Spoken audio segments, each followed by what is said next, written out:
some flyers. We're gonna, so we're...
you can have all of it. I'm not picky.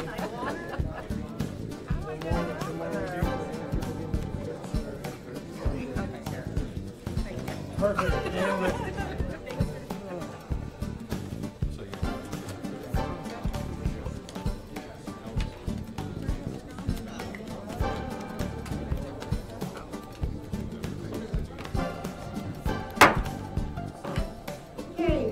Monday, February 4th, 2019, and I'm calling the school board meeting to session. All school board members are present. And at this time, it is in the left place. Excellent. I pledge allegiance to the flag of the United States of America and to the republic for which it stands, one nation, under God, indivisible, with liberty and justice for all.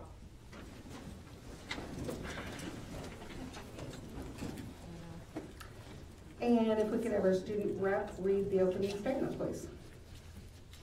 My name is Emily Hickox, and on behalf of the school board, I would like to welcome you to our board meeting and thank you for attending this and supporting the work of the Anchorage School District and this board.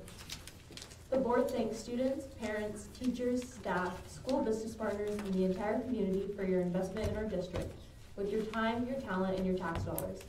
If you are unable to be physically present for the entire meeting, you may choose to tune in to the Municipality of Anchorage's Channel 9 or YouTube to watch the live stream. Recordings of the meetings are also available through the agenda and board docs. Thank you. At this time, I would like to approve the agenda. Is there any dissension on the agenda as presented? Seeing no dissension, we will move forward. We're going to be having our reports now, and Colonel Caranta, thank you. I just call you Colonel, but thank you for being here. Yes, ma'am.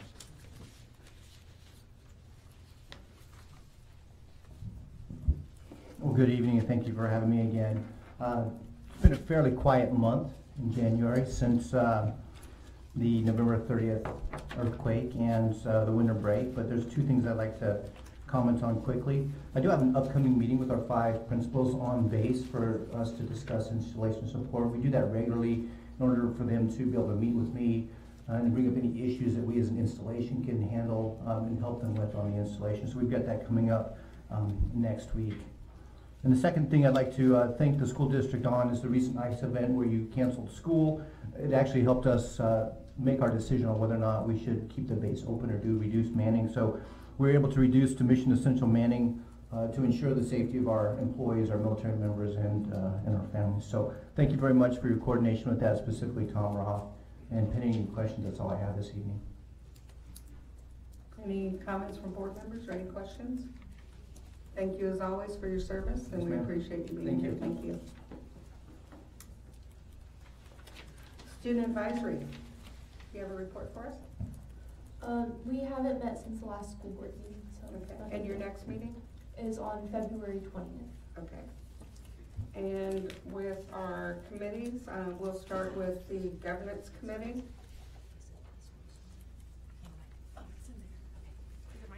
Yes. Thank you. So I sent you all the January meeting summary. We reviewed a BP 6115 on ceremonies and patriotism, and after hearing from a Director of Fine Arts and Social Studies Coordinator, the committee voted 2-0 not to recommend the policy for a proposed policy amendment to send to the full board. We discussed BP 5123 on a proposed retention policy, and after discussion it was sent, so we'll be looking at that tonight as a non-action item. And we talked about an outline for the rest of the semester, just so people can see the bigger picture and be prepared for the things we're going to work on. So the next one will just be reviewing your board policies for that board continuing ed, and those numbers are attached, and making any revisions ready from our last board appointment process. You know, we went through that big long process. Anything we learned from it, if we want to make any revisions, this will be your opportunity to submit those to the governance committee for any changes to that, we will be doing that at the next meeting, so this is the time to prepare that. And I don't know when we meet again, it's on here? February 20th. Yes, February 20th at 9:30 in there. Thank you. Thank you, Ms. Hildy. Ms. Mitchell, communications. So we just had a communications meeting on January 23rd, and we talked about the... Ms. Mitchell, I'm sorry to interrupt you, but remember with these mics, and they seem to be a little louder tonight than usual. Can everybody hear me? Okay. Yeah. We talked about the Anchorage School District bond that will be on the April ballot, and getting the information out to the public as to what's on the bond and how to communicate the importance of passing that bond. We talked about, now that the legislature is in session, how to communicate our priorities to our legislators in person and through personal contacts here with board members. We also talked about doing some promotion around those things and other pieces around highlighting all the good things that are going on in the Anchorage School District and how to get that word out. We are hopefully going to be doing some asset mapping where we talk about key constituencies in the greater Anchorage community and making sure we connect with different groups within the community and are hearing what their concerns are and what their priorities are. And I also wanted to make sure that everybody here, I know everybody on the board knows that this is Visit Our Schools Month, but for the public, February is Visit Our Schools Month. You can go into any school at 9:30 on Tuesday morning, any Tuesday this month, and get a tour of that school. And on the last Tuesday of the month, which is February 26th, there's also an evening time at 6 p.m. So it's a wonderful opportunity. You can go to an elementary school one week, a middle school the next week, a high school the next week, and really get a chance to see all the wonderful things that are going on in our schools and just the variety out there. So that was pretty much what we talked about. And our next meeting is going to be on February 20th at 8:30 in the morning. Thank you. And Ms. Snelling? Finance Committee has not met since the last meeting. We tentatively have a meeting set for the 19th, but I think we are going to try and move that up to accommodate more conversation about the budget. So as soon as that is settled, we will get the date out. Okay, great, thank you. So at this time, we are going to move into public testimony on non-agenda and non-action items. But at this time, I'll read a statement. And the board welcomes public comments on agenda items, both action and non-action, as well as in general. We value public comment as it both ensures that we remain aware of public thoughts, ideas, and concerns, and informs our decision-making process.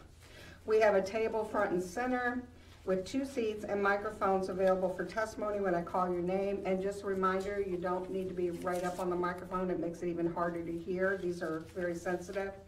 You'll have 3 minutes to testify, and you may begin speaking when the timer appears to your screen on the left and begins the countdown. When you have 30 seconds left, the number will turn yellow.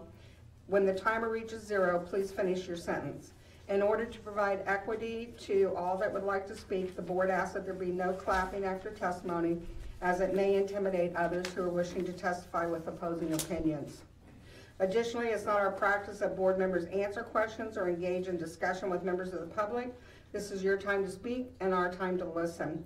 The board will consider all information shared by the public, and when deemed necessary, issues raised in testimony will be referred to administration for follow-up. And at this time, I'm going to call forward, and bear with me because I'm having a tough time reading this writing. Yeah. Candy Jo Bracken and Alex Bracken.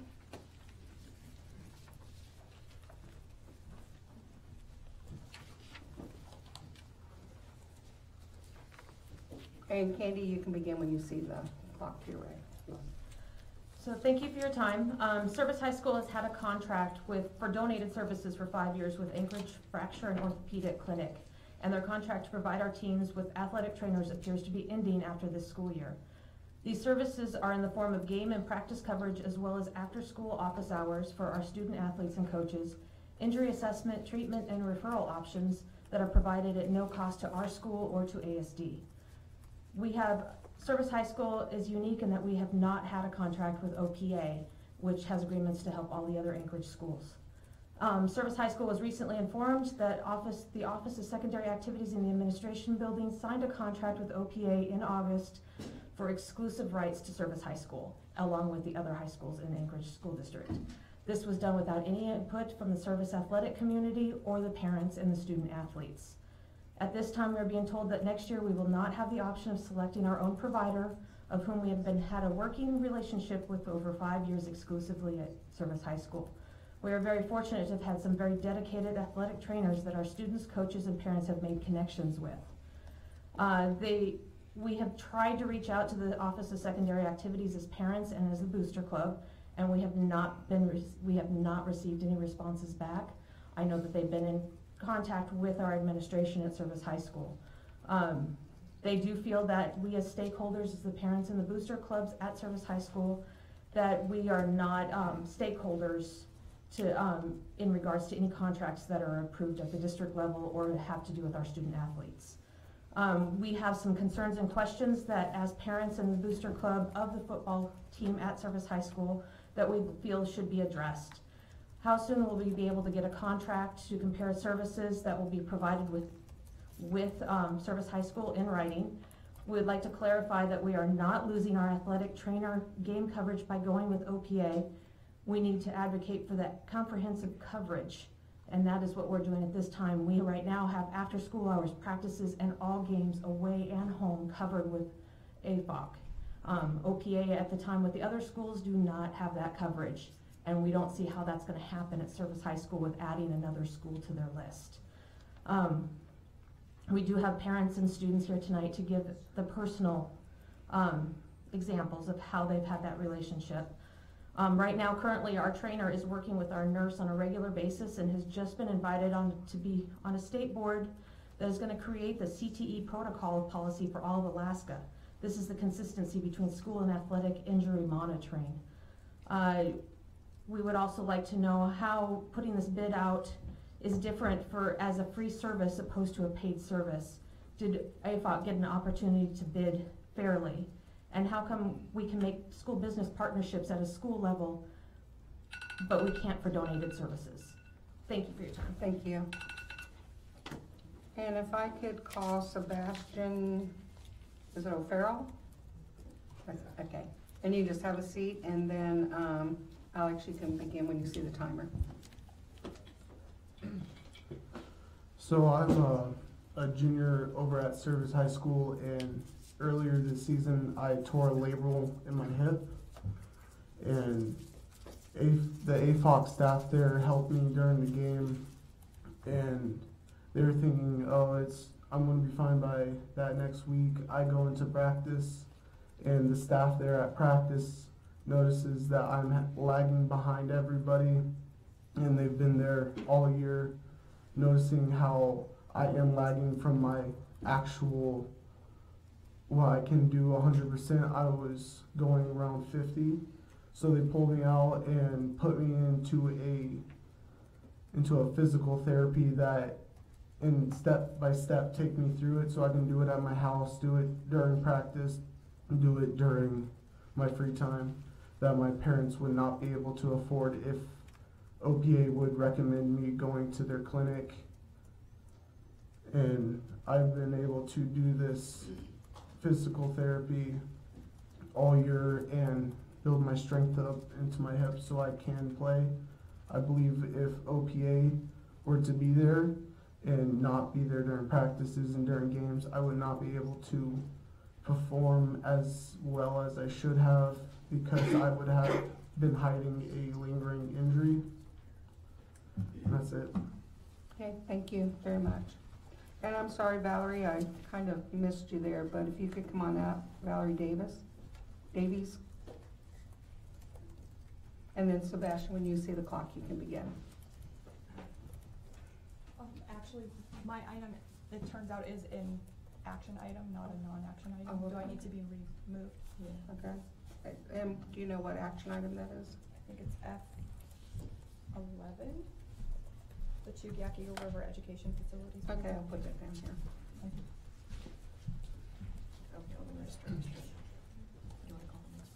So I will call, I can't read the first name, but it's Newman. Thank you.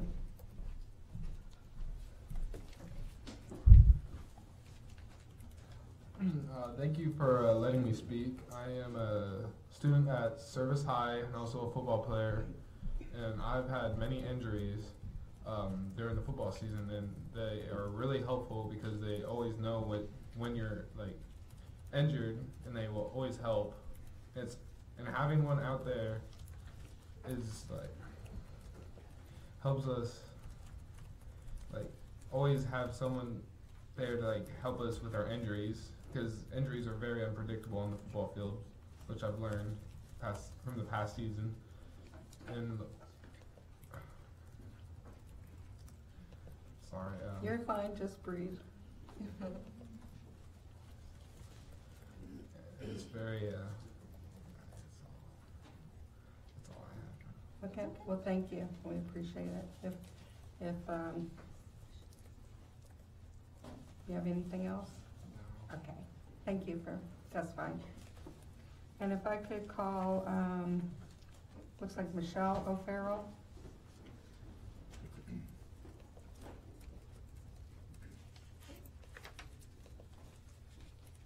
And you can begin when you see the clock. Hi, my name's Jaron. I'm a student athlete at Service High School, and over the season, it was my first season playing football, and over the season I noticed that injuries are more common during practice than they are during a game. A game is much more fast-paced, but when you really slow it down, it's easier to get injured. As I've noticed on the field, I've had plenty of my own injuries during practices. I've seen many of my friends be hurt during practice and be fine during a game.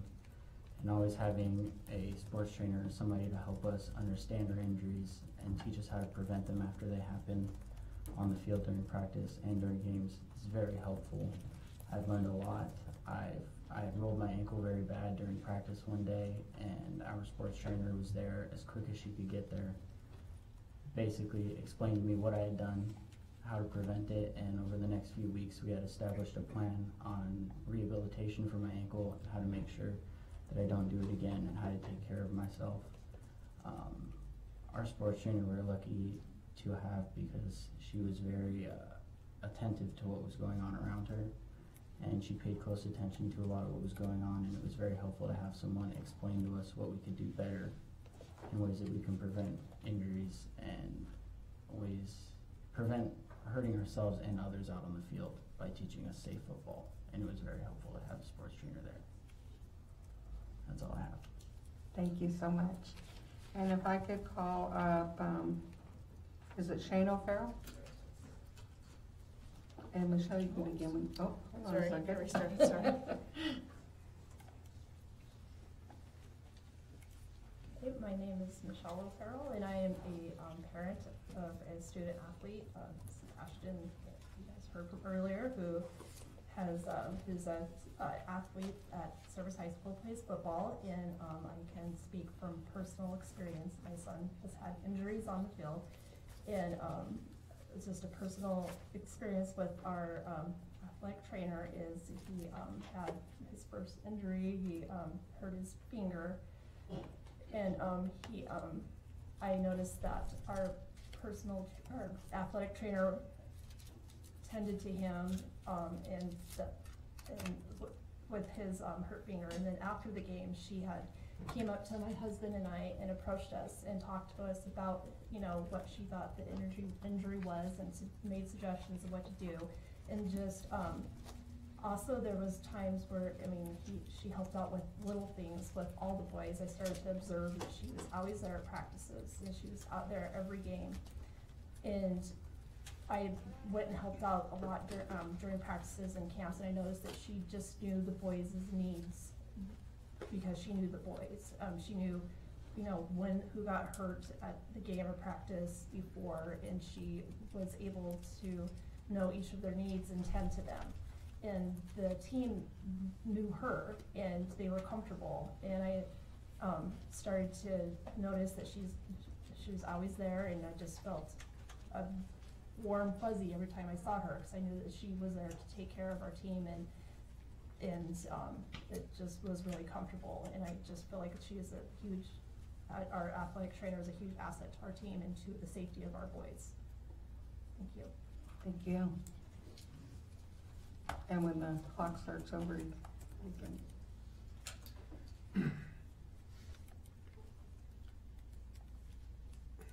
Hi, I'm Shane O'Farrell. My son is a freshman at Service High School. I'm a Service alumni. I have a niece and a nephew who both attend Service High School. All very athletic children. They all play hard, get hurt hard. Our athletic trainer is amazing because she knows our kids. I don't see that kind of commitment even, you know, in anything else really. That she's on top of things. She knows who they are, how they got hurt before, and it's not just in the football. You know, I go watch my niece play volleyball. She's in there too. She knows the girls. She knows all the kids. She's there for our children. Losing something like that would be terrible. So that's why I'm here to tell you how we feel, and hopefully we get the same kind of service if things do change, because it is amazing the fact that she knows our kids, she loves our kids, and we feel that. That's all I got. Well, thank you both for testifying. Thank you. Then I have bowling. Khalil Bowling. Sorry. Did I say it right, or was I even close? Okay, good.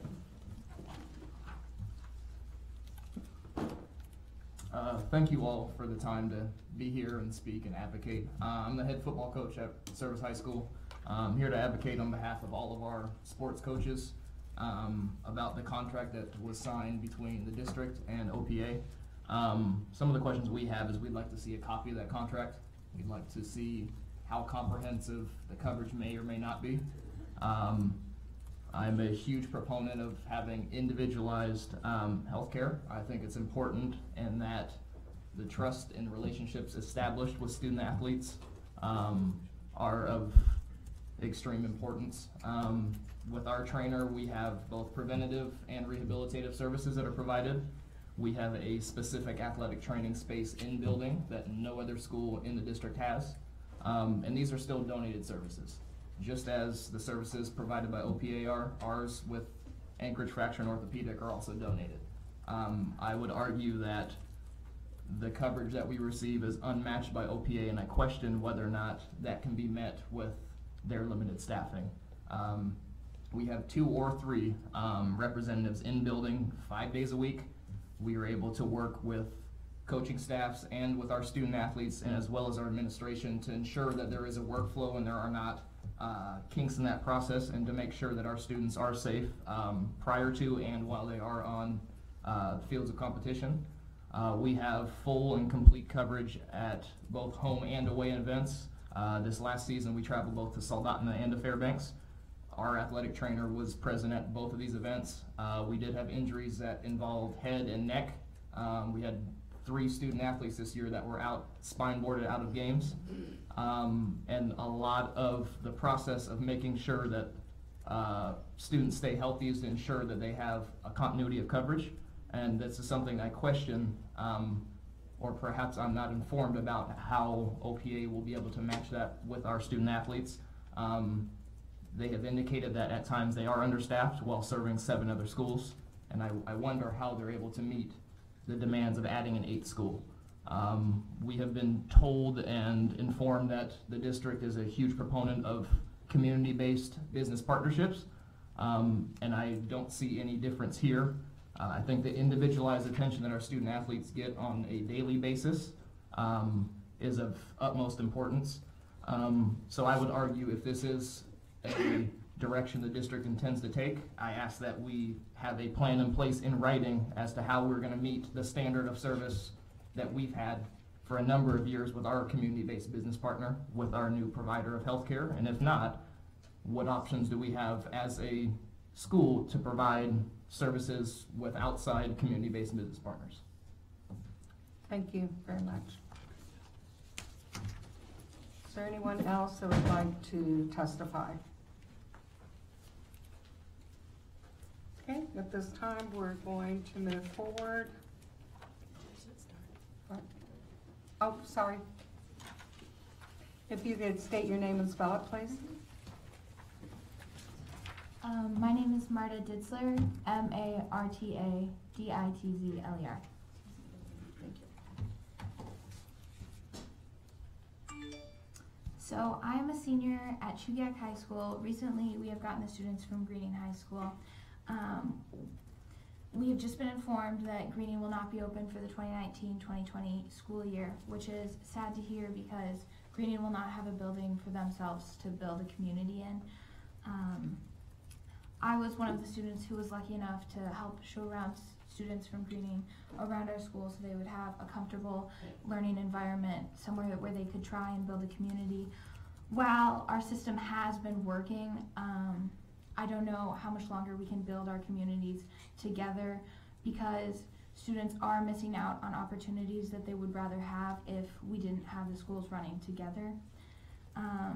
We have limited our after-school opportunities for not just Chugach students, but also Greening students, which is sad for both students who are at athletic disadvantages or activity disadvantages, such as club meetings and places to go for special school-sponsored events. Our administrations, both administrations, have been doing a lovely job trying to work together so that students have not had so many impasses. I just know that next year, I've just seen all of the work that they've been putting in to have all of the problems not happen, and I don't know if the system can work for another year. I personally would like to ask the board to consider different options for Greening to go, such as moving Eagle River High School into Chugach High School, and then making Eagle River a 6, 7, 8, so that the students from Eagle River Elementary would have, all the 6th graders at Eagle River, so that there would be less stress on other elementary schools. I would just like you to consider different options so that both Chugach and Greening's communities can benefit. Thank you so much for your time. Thank you. Is there any other testimony?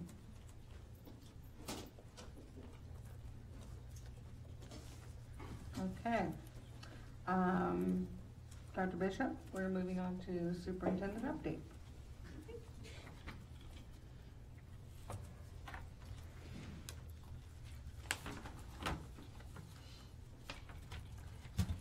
So I've just put up a brief agenda there, and wanted to share that we had a successful completion of the RTI MTSS conference, and I want to thank those board members who attended.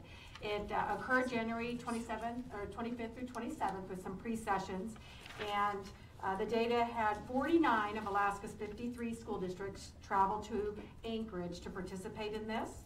And over 1,200 participants were teachers, and that's about 14% of the entire state, and near 400 people from ASD attended. So it was our teachers learning best practices. It's really kind of the rock concert of the century, if you will, in regard to educational leaders and in their field, whether it's behavioral or reading or math. The top names come to Alaska. We're able to attract them to get them to this, and as a partner with our state, this is highly successful. So I want to thank those of our own staff who participated to help make this a success.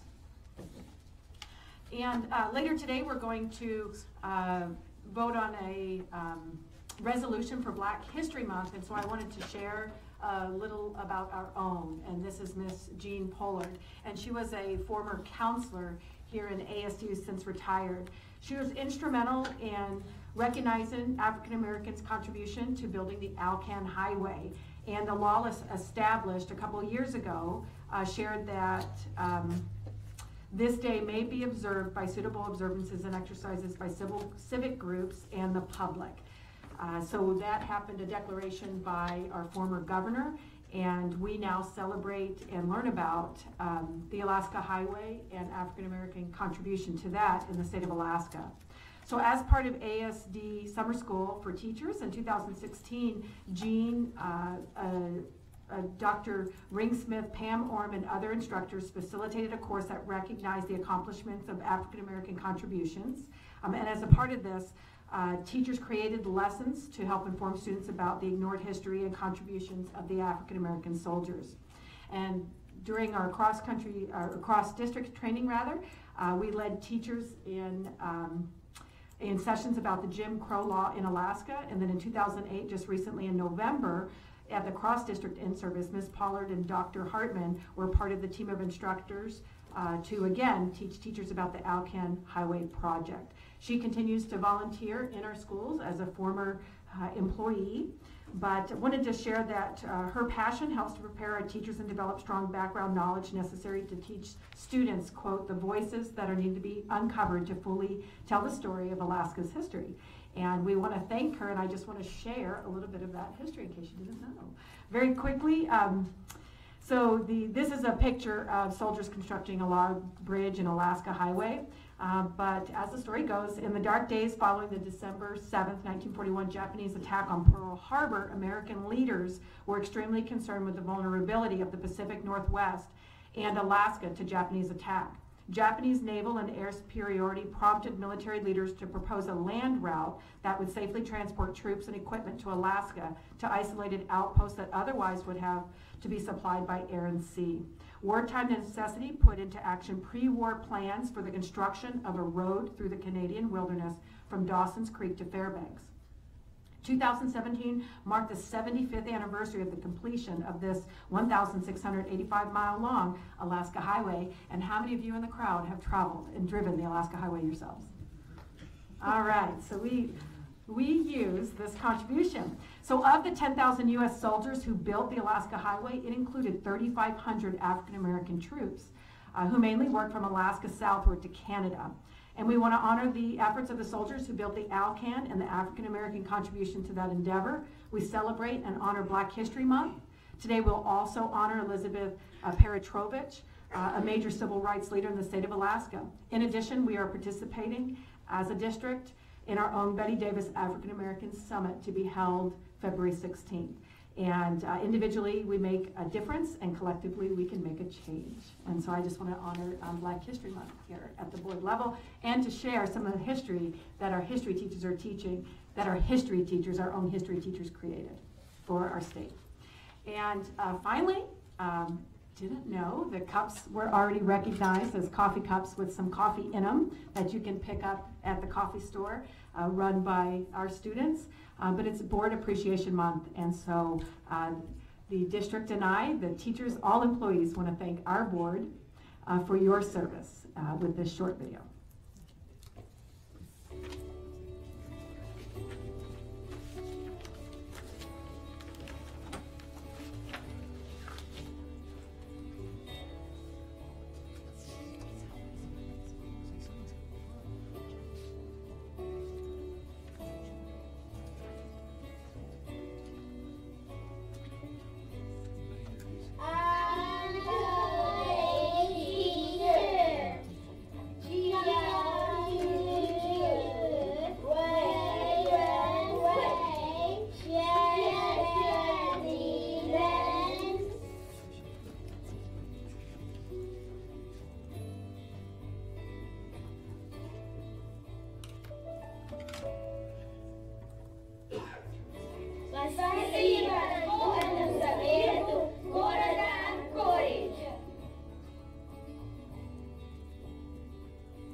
Gracias.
Thank you, Anchorage School Board. And Madam President, that concludes my superintendent update. Thank you. Thank you, everyone. I don't even think I knew it was board school week or whatever, so thank you very much. I think we all do it for the kids, and we're just appreciate everyone else, and as everybody else, we don't think about ourselves, and we just think about the job and the mission. I think you have a whole month of appreciation. Oh, wow. Okay, Mr. Donnelly. Yeah, I wanted to ask the superintendent if there was anything in the works working with the folks at Service about the trader. I can share an update that I have.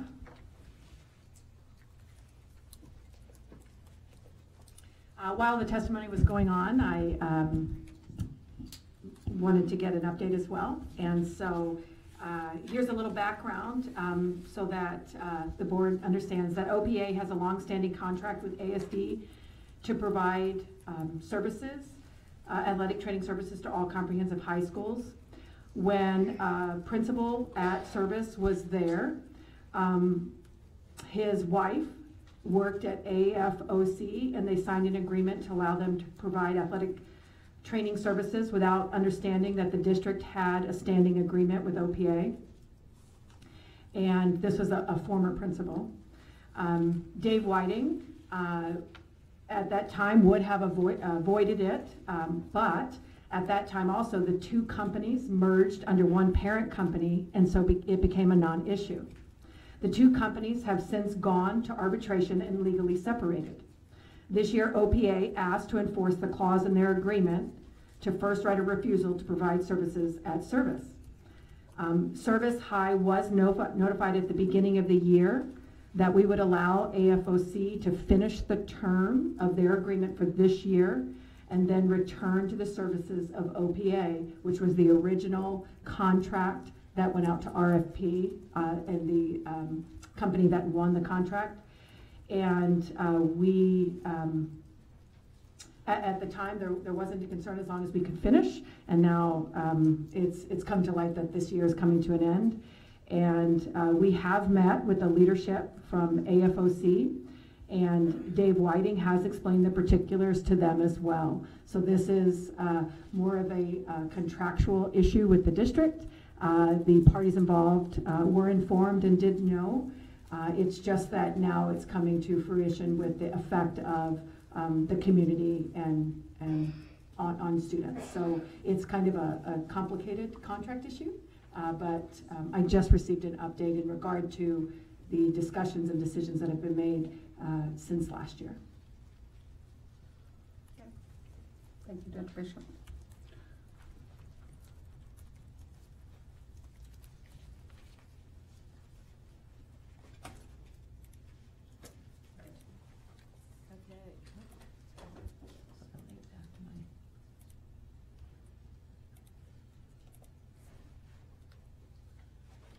Okay, it's time to vote on the consent agenda items. We have ASD memorandum number 106, the personnel report. Second.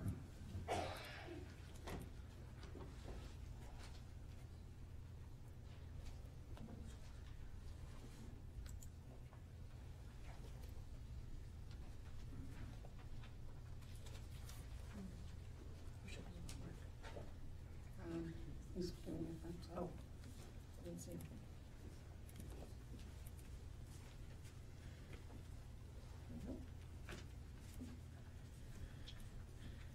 And the consent agenda is approved with 7 yeas and 0 absent and 0 not present at vote. Before we move to the action items, I just need to read a statement, and it's the procedures for the agenda item testimony as follows. An action item memo is first introduced by the Vice President, and if seconded by another board member, I will open the floor for public testimony. If you have signed up in advance or indicate you're interested in providing testimony, I will call you to come to the front table to speak. Again, you have 3 minutes to talk, and you will see a timer on the screen to your left to monitor the time remaining and inform you of when you need to conclude. After all testimony closes, I will open the floor for board discussion, followed by the student board representative vote, before finally calling for the official vote, and the voting results will be displayed on the screen. Ms. Mitchell? I move that we vote on ASD memorandum number 122, the resolution in support of Black History Month. Second. Is there any public testimony on action item 122? Any board discussion? Student rep vote? Yes. Board, please vote.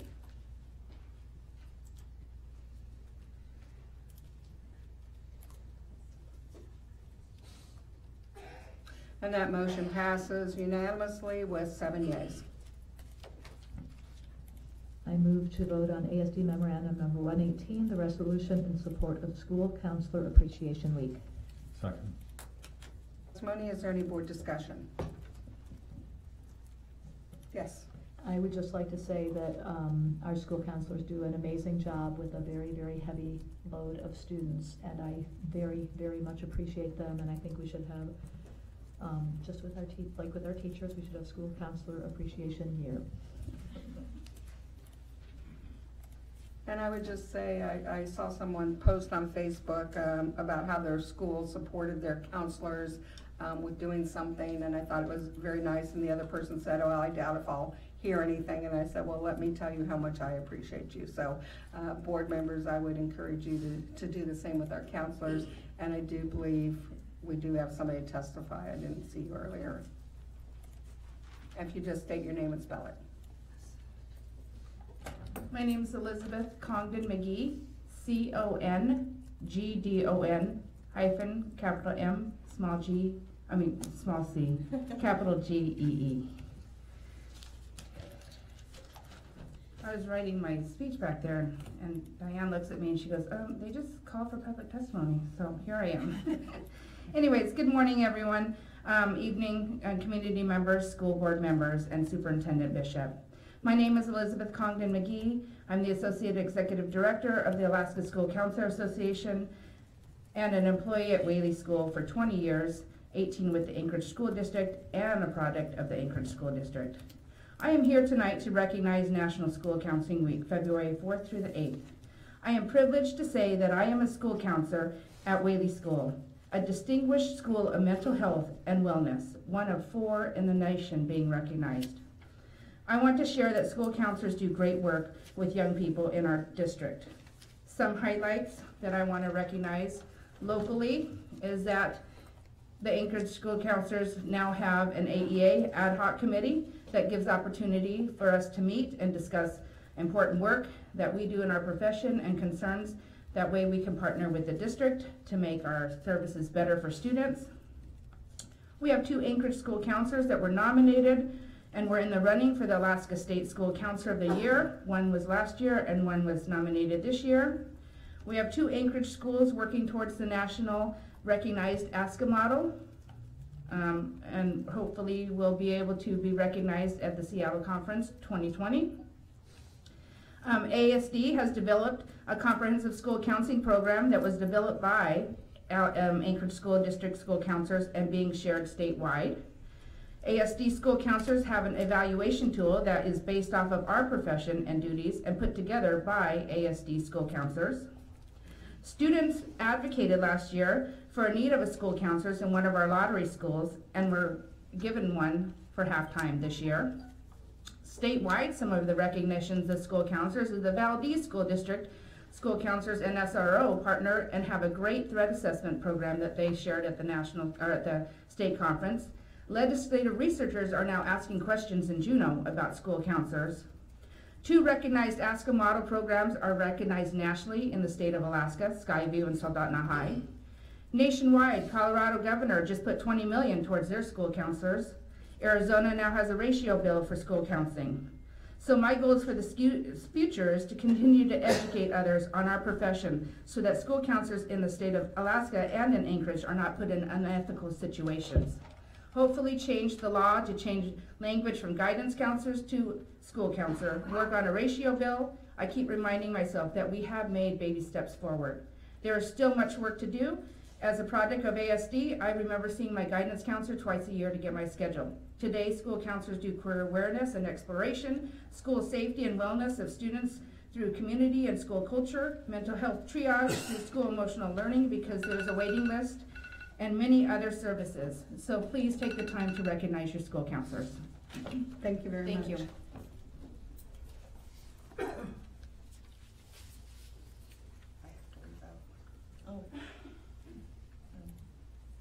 So if there's no other board testimony or public testimony, I'll ask for a student vote. Yes. And board, please vote.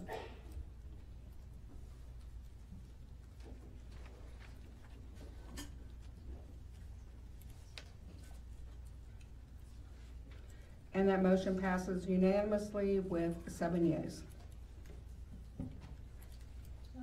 I move to introduce ASD Memorandum Number 115, a resolution honoring Elizabeth Peretrovich Day. Second. Is there any public testimony at this time? No public testimony. Is there any board discussion? No board discussion. Student vote, please. Yes. Board, please vote.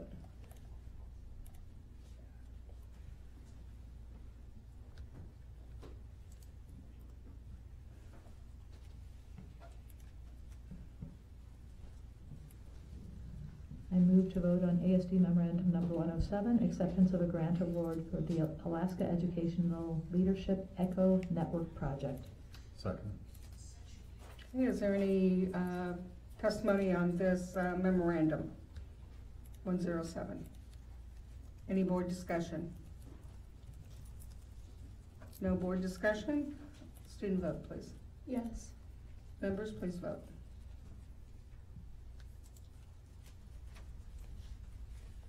I move to introduce ASD Memorandum. Oops, hold on. Oops, sorry.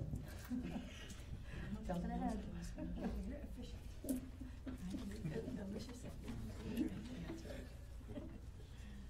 And that motion passes unanimously with 7 yeas. Now, Ms. Mitchell. I move to introduce ASD Memorandum Number 103, Alaska ESEA Consolidated Federal Programs Grant Acceptance for 2018-2019. Second. Is there any public testimony on memorandum 103? No public testimony. Is there any board discussion? Mr. Foster. Question for finance, what's the outlook for next year?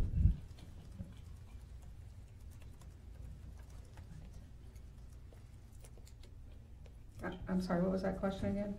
The question for the finance department is, what is the outlook for next year for this group of grants? Did you guys hear that? Patrick. As I understand, you asked for the outlook for next year. I'll be going to the Council of Great City Schools conference in March. Often they have the set-aside small group discussions where they cover a lot of their projections based off their understanding of things that are being worked.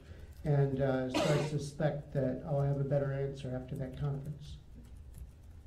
Is there any other board discussion or questions? Okay, at this time I'd ask for student vote. Yes. And board members, please vote.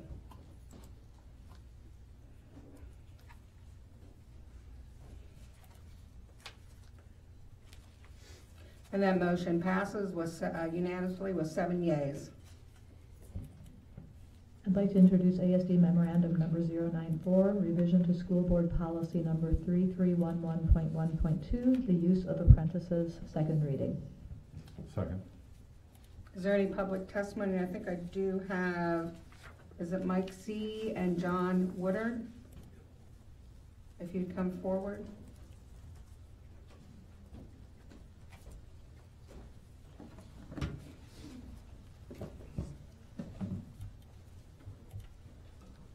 I don't know which one's Mike. Okay. Mike, as soon as you see the clock, you can begin. My name is Michael C. I'm a fourth-year apprentice with the Alaska Ironworkers Union Local 751.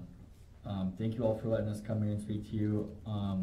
As an apprentice, I've spent my whole career pretty much traveling from job to job, never being able to be at home, just going from anywhere from Ketchikan all the way to Dutch Harbor to Bethel.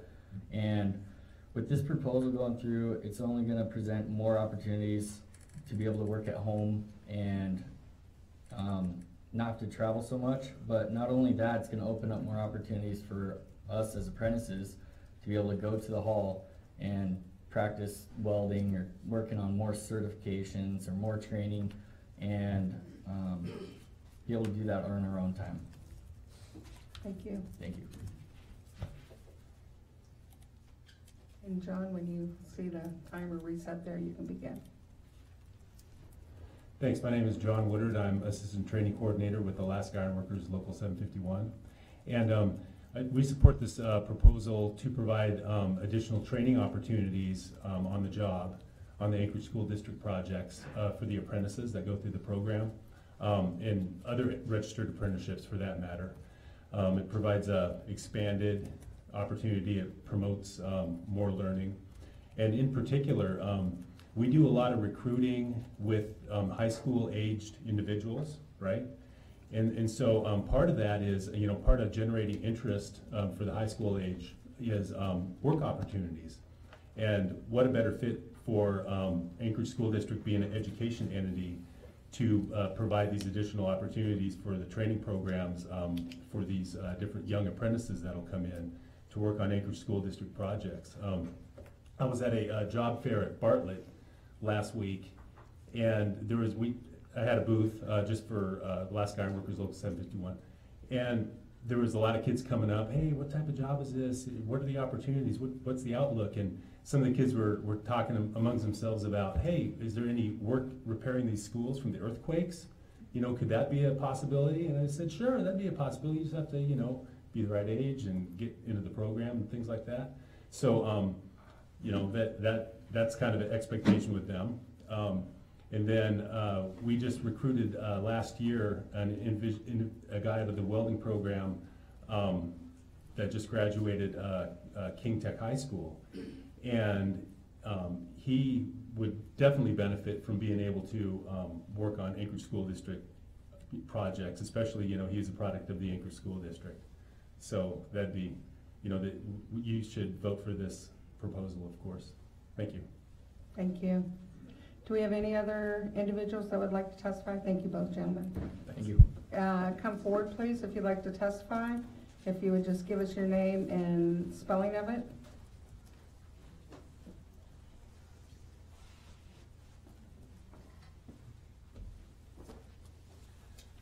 My name is, excuse me, my name is Jonathan Medeiros. It's Jonathan. Last name Medeiris. I'm the training director for the Electrical and Telecommunications program sponsored by IBW, the Electrical Union, and the National Electrical Contractors Association. I'd like to make just a couple of points in support of this increased usage of apprentices. The first is that, like many industries, the construction industry suffers from an aging workforce, and that we have many people retiring from the industries, and we're not replacing them at an adequate rate.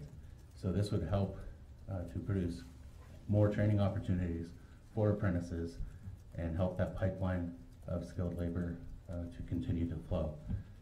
The second is that, and I'm not saying this is the case, but there may be some concerns about the cost of increasing the usage of apprentices, and that it may increase the cost to the contractors and then also to the Anchorage School District.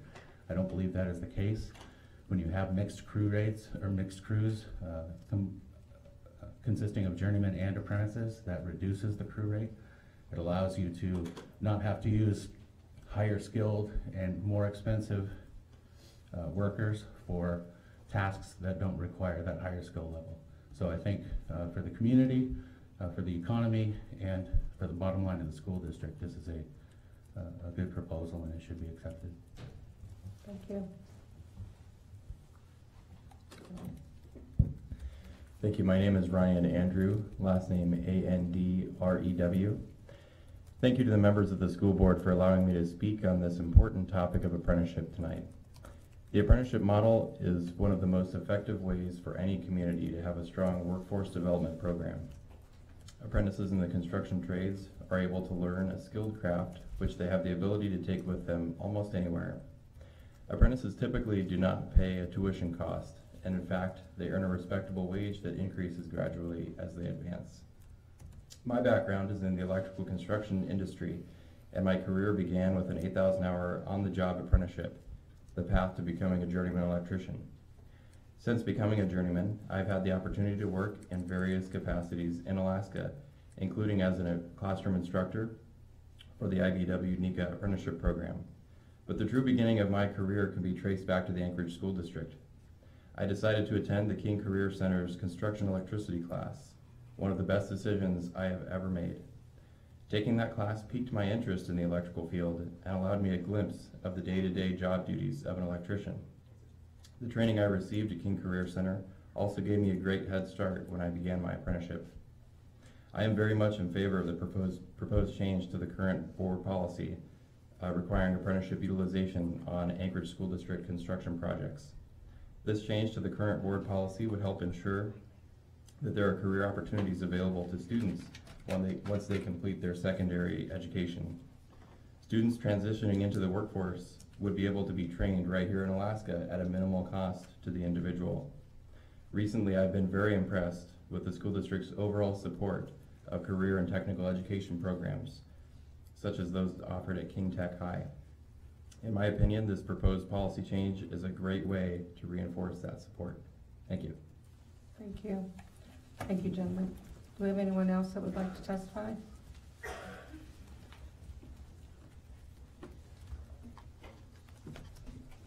Hello again.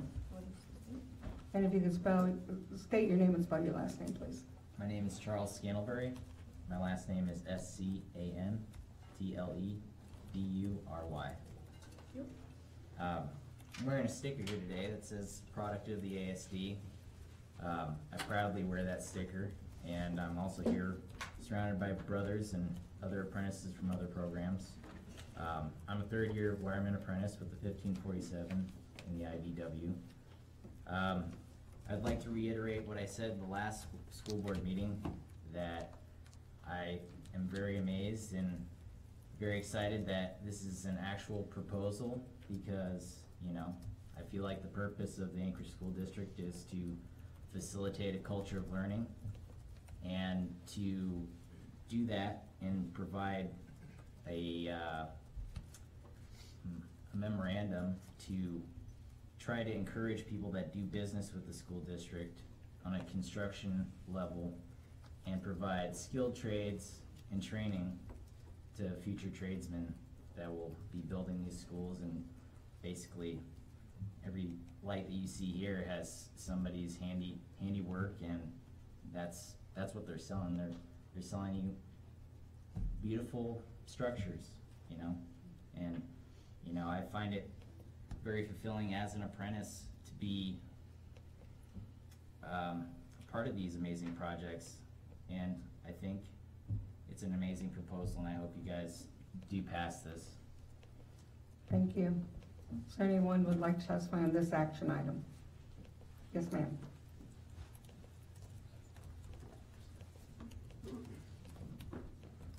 Hi, for the record, my name is Posey Boggs, Posieboggs, and I too would like you to take positive action and pass the apprentice proposal, or what you're working on. And I'd like to tell you a story about a ASD graduate student who was my student as a 12th grader. He wanted desperately to get into the apprentice program, but was afraid he couldn't read the manuals. This young man promised would give me 100 hours and not 1 minute more during his senior year. And I learned more about electricity than I really cared to know. We used only his apprentice manual, and related resources. And now this young man, well, I can't say he's my favorite, but he is. But, you know, it's just the way it is. He is a lineman. He's 30 years old now. He's been all over the world. He's worked in Costa Rica twice. No, I'm sorry, Puerto Rico twice since the hurricane. He's in Saipan right now. He's been all over the United States. He's worked all over Alaska.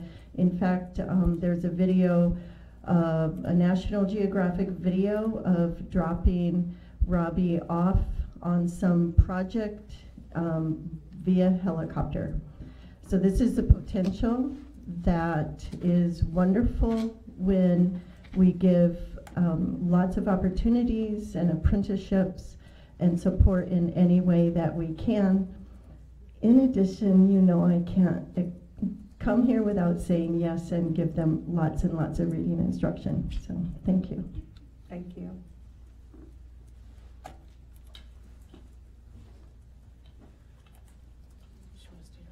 Yeah, and if you'll just state your name. Oh, do I need to wait for the timer? No, go ahead. No, just go ahead. Yeah, she just needs to get your name first. Good evening, everyone. My name's Joelle Hall. Thank you so much for taking my testimony tonight and for bringing this ordinance before us, or this memorandum before us. This is very important, and we're really glad that you're taking it up. I think a lot of you know my day job is that I work for the Alaska AFL-CIO. I also have one kid left in ASD. I have a senior. I have a son who graduated last year, and I have a senior this year, so this will be my last year as an ASD parent. But tonight I'm here to testify in another role. Some of you may know that in my spare time, I am the president of School Bonds Yes. And in that role, in the last 5 years, I have worked together with the district and with a volunteer group of community leaders to raise hundreds of thousands of dollars, to pass hundreds of millions of dollars in bonds, to build schools in our cities. This city needs our schools. We must repair the schools that we've got. We must maintain the schools that we've got. I was so pleased with the response of the ASD during the earthquake.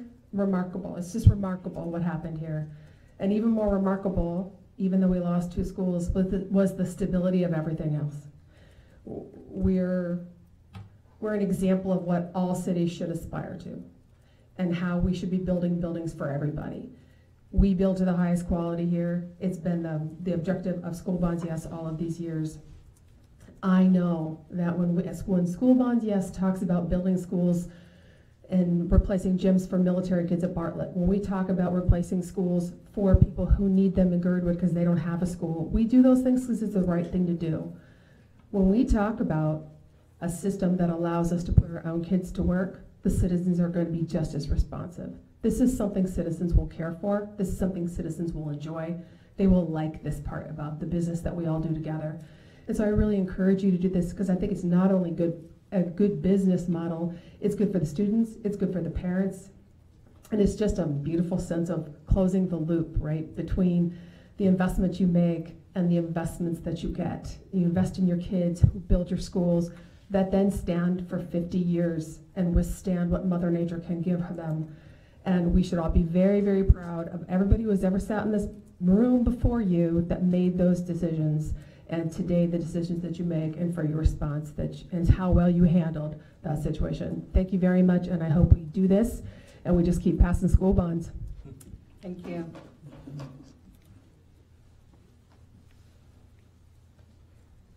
You can go ahead and state your name, Okay. and then she'll start the... My name is Dale Miller. I'm a business representative with Teamsters Local 959. So I actually didn't come here to testify about this, but when it came up, because I just listening to the other folks kind of give me an idea what it's about. I'm actually here about the bus contract, but I don't guess ironic would be the correct word, but maybe unfortunate. I don't know. A lot of you weren't here, but we actually had an apprenticeship program right within the Anchorage School District through the maintenance department. You know, decisions were made prior to y'all that we wouldn't go there, but I'm glad to hear that maybe we're going back that direction. We had an affiliation agreement with the King Career Center.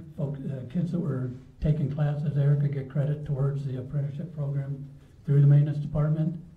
We still have an employee working in the maintenance department that went through that program and graduated, became a journeyman through the program that was actually put on and accredited by the federal government through the Anchorage School District. So I definitely would be interested if it, folks wanted to talk about reinstituting that program and get something going again there where that we could actually credit kids that go through the King Career Center with some time and accreditation into that program. It's just another apprentice program that would definitely benefit the Anchorage School District. So anyway, I guess just a short history lesson, but that's all I want to say. Thanks. Thank you. Is there any other testimony on this action item? Okay, if there's no other testimony, I'm going to open it up for board discussion.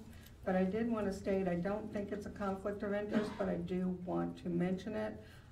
My sister's son, my nephew, was an apprentice, but I just found out he's a journeyman now in Carpenters Union, but so I think I'm out of the woods and I'm good.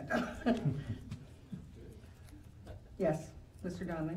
Madam President, I also have a stepson who's almost a journey person also, but he has a full-time job, so this wouldn't impact him at all. I had an amendment that's been distributed, and I'd like to move that amendment with the exception of the language on the very last line where it begins "and," to the extent, I just delete it from that point on, so that it would be everything that appears here except when it gets to the last line, it says "program exists," there would be a period after "exists." So do you want to move, are you moving to substitute this language for what's there? Yes, well, yes, I'm just moving the language that I identified. So just to be clear, the proposed new board policy that we have in front of us is the one you're proposing? Yes. Yes, with the exception of the last, the language that appears after the word "exists" on the next to Okay. last line.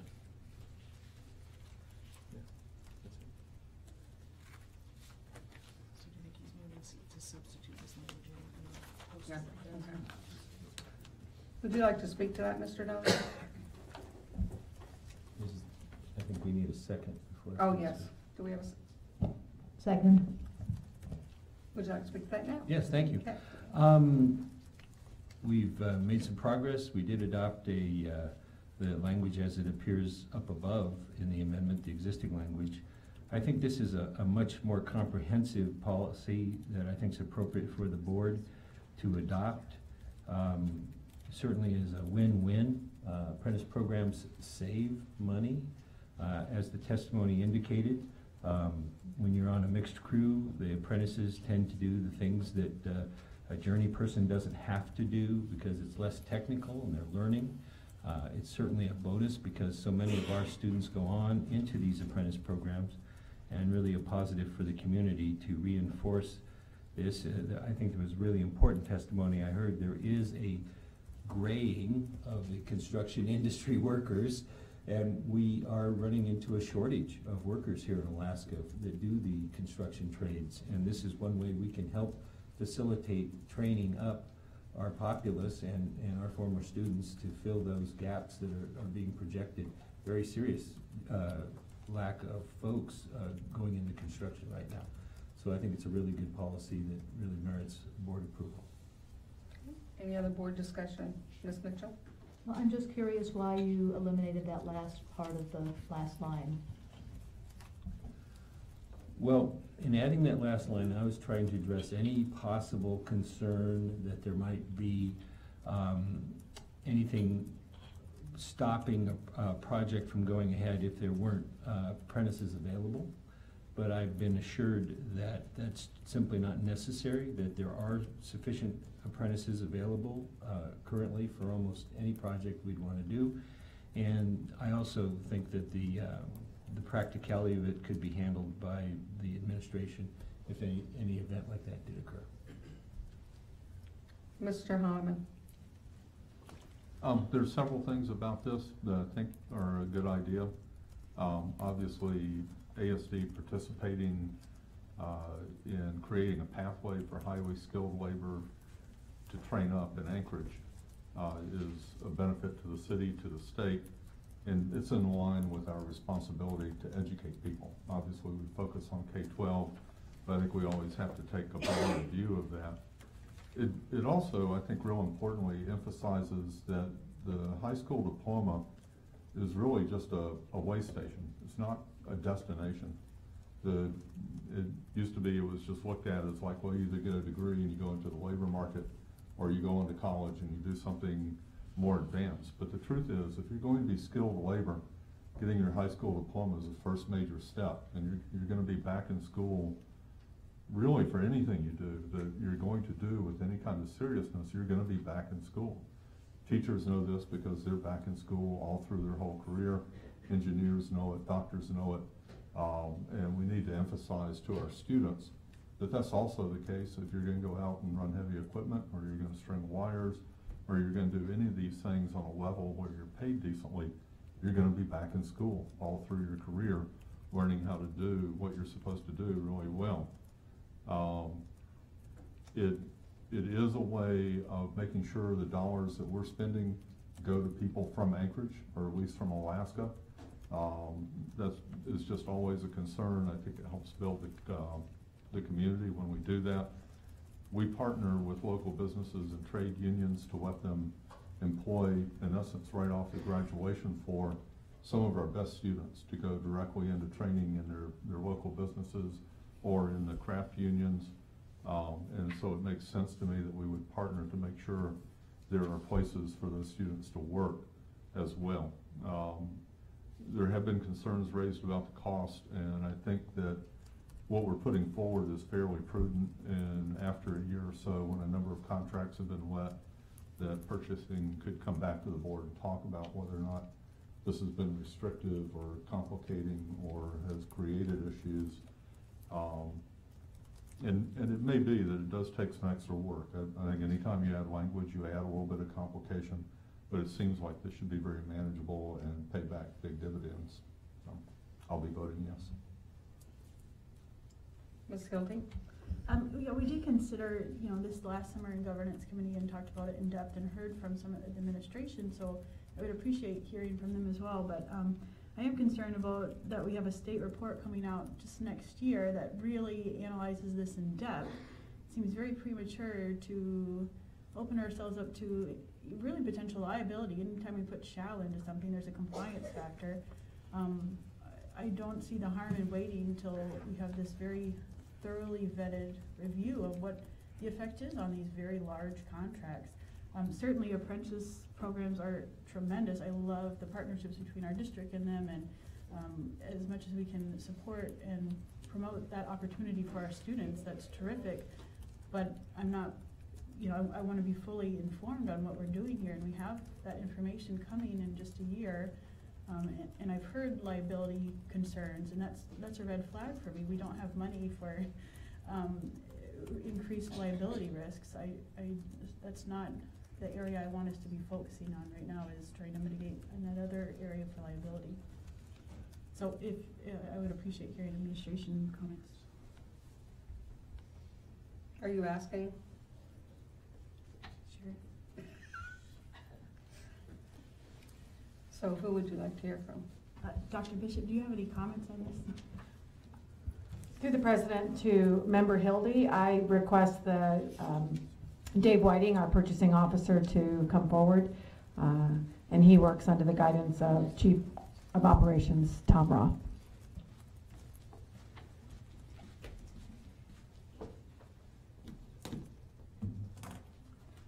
So through the board president to members of the board, we had an opportunity at the last board meeting to make comment again. Our place, our position is not to offer an opinion. We've had the opportunity to communicate with board members in the past what we believe will be the economic implications of this. I do want to make comment though. with regards to the language. Again, it's not to express an opinion, but I think is to really kind of state what I think is more factual outcomes. Again, not complaining, but I want to be clear. So the threshold we're talking about, $100,000 for any capital project.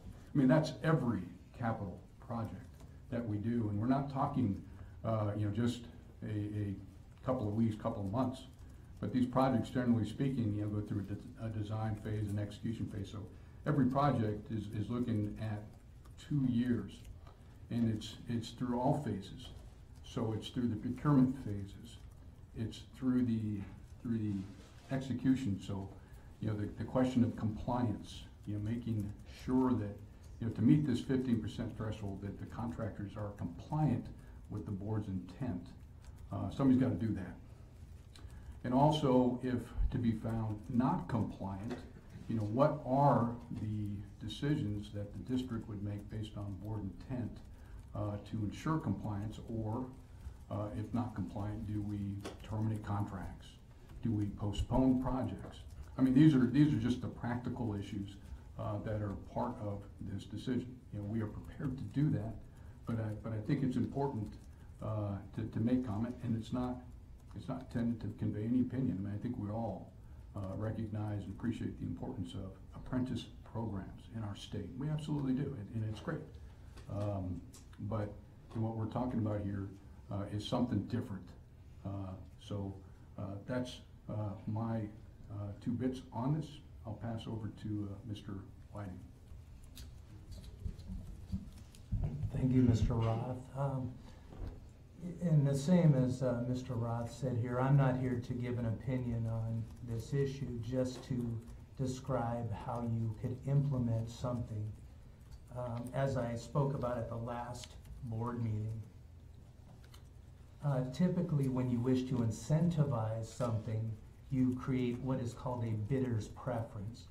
Now this is a very, it's an industry standard way to incentivize an activity. It can be implemented efficiently, it's legally defensible, it will not increase time to solicit and award bids, does not increase administrative costs significantly or compliance costs significantly.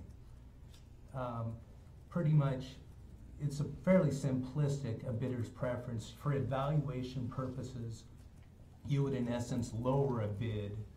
Say if you had a 1% bidder's preference and you had a $100,000 bid, the bid that qualified would be lowered to $99,000 for evaluation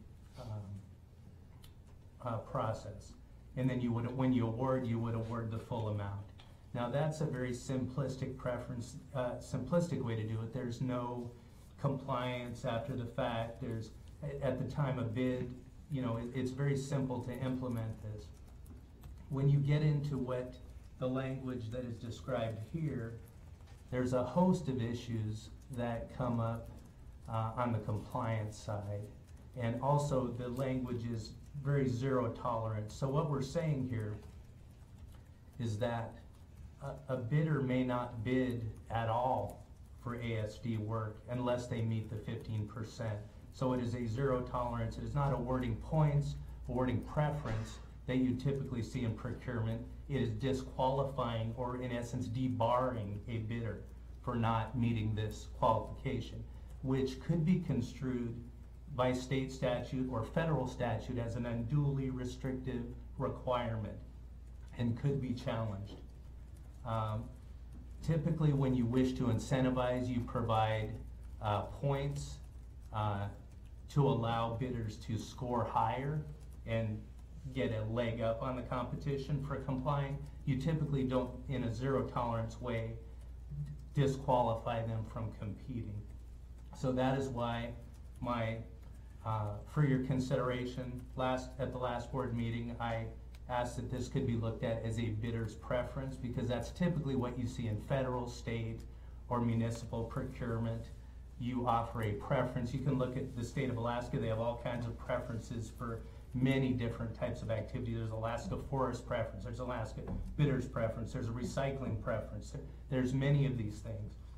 That's really typically the way this is handled. You don't typically see a zero tolerance In the very few programs throughout the United States that I've seen that have something similar to this, also they have a state compliance factor in place where the state has a program and they assure compliance.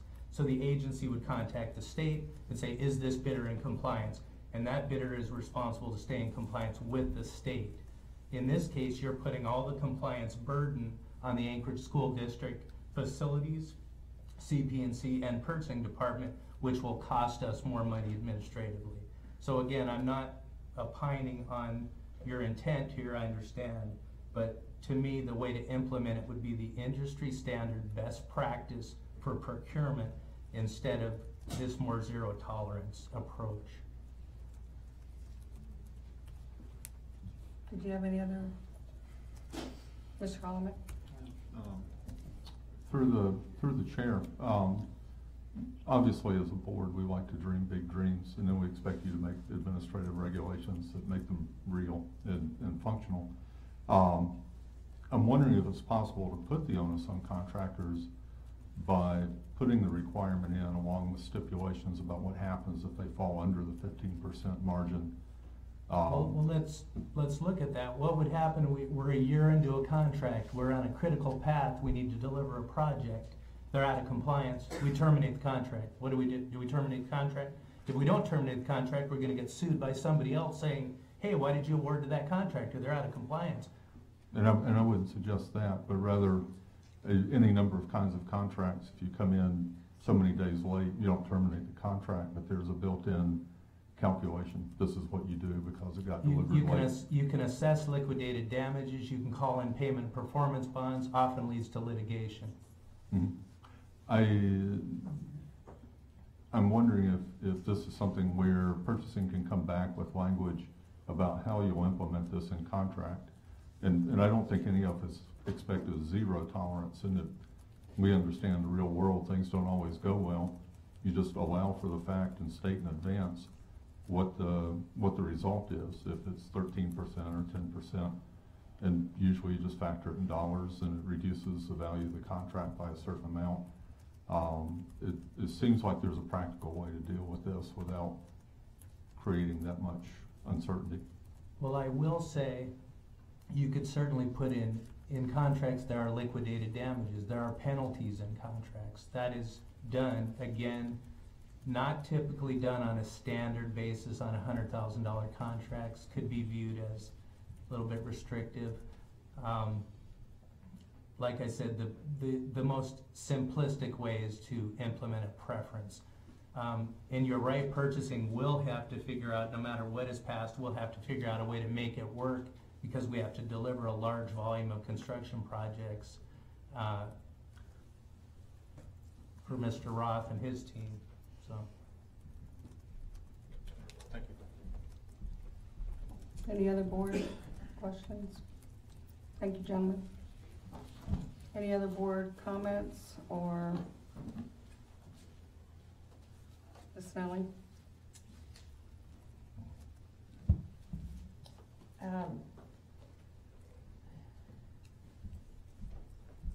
I think I am concerned with the phrase shall require, as opposed to the state's language of shall strive to require. I mean, there's some flexibility in there, even in that language. And I'm concerned with the $100,000. I don't even know if it's an easy number off the top of Mr. Whiting's head to say how many projects were over $100,000 or how many were over $1 million. I mean, how many projects would this impact? And to Mr. Holloman's question, what is the penalty? What price does the district pay? And because it's a board policy, it's not just a contract that might be in violation. That's one thing, but then it's a board policy that's being violated. What is the penalty, and what position are we putting ourselves in? And what's our threshold that we want to take? If it's something like that. I don't know. It's a lot of questions in one. Through the board president to Member Snelling, I think one of our other board members had asked me to look at that last week. I think we were looking at about 30 projects. I did a sampling of last fiscal year's. about 30 projects that were over that mark. Out of curiosity, what's out of what? What percentage? 30 out of 30, 30 out of 100, 30 out of 1,000? Over 100,000 construction projects. What was the total number of projects we had? 30. And then all of them were over 100,000? Okay, so 100% Oh, of no, our I'm projects? sorry. Many of our projects, I did not count the ones under 100. So I'm sorry, I don't have the total number of projects. Okay, so the N is 30, but yeah. the percentage we'd have to come back on. Exactly, you're, sorry. And the point I would like to make that Member Snelling made here is that any other program we've seen that has implemented anything like this had started something like this at $2.5 million. We've never seen anything, 100,000 is quite a low number to start at. Yes, Ms. Snelling? There's language in here, shall only apply to crafts for which there's approved apprenticeship. What crafts, I mean, what would not be part of this? I think what they're indicating there, and again, there's probably more folks in this room that are more expert on this issue, but they're talking about the journey, the typical journey crafts you'd see, outlined in Title 36. That's what they're referring to. And then one more.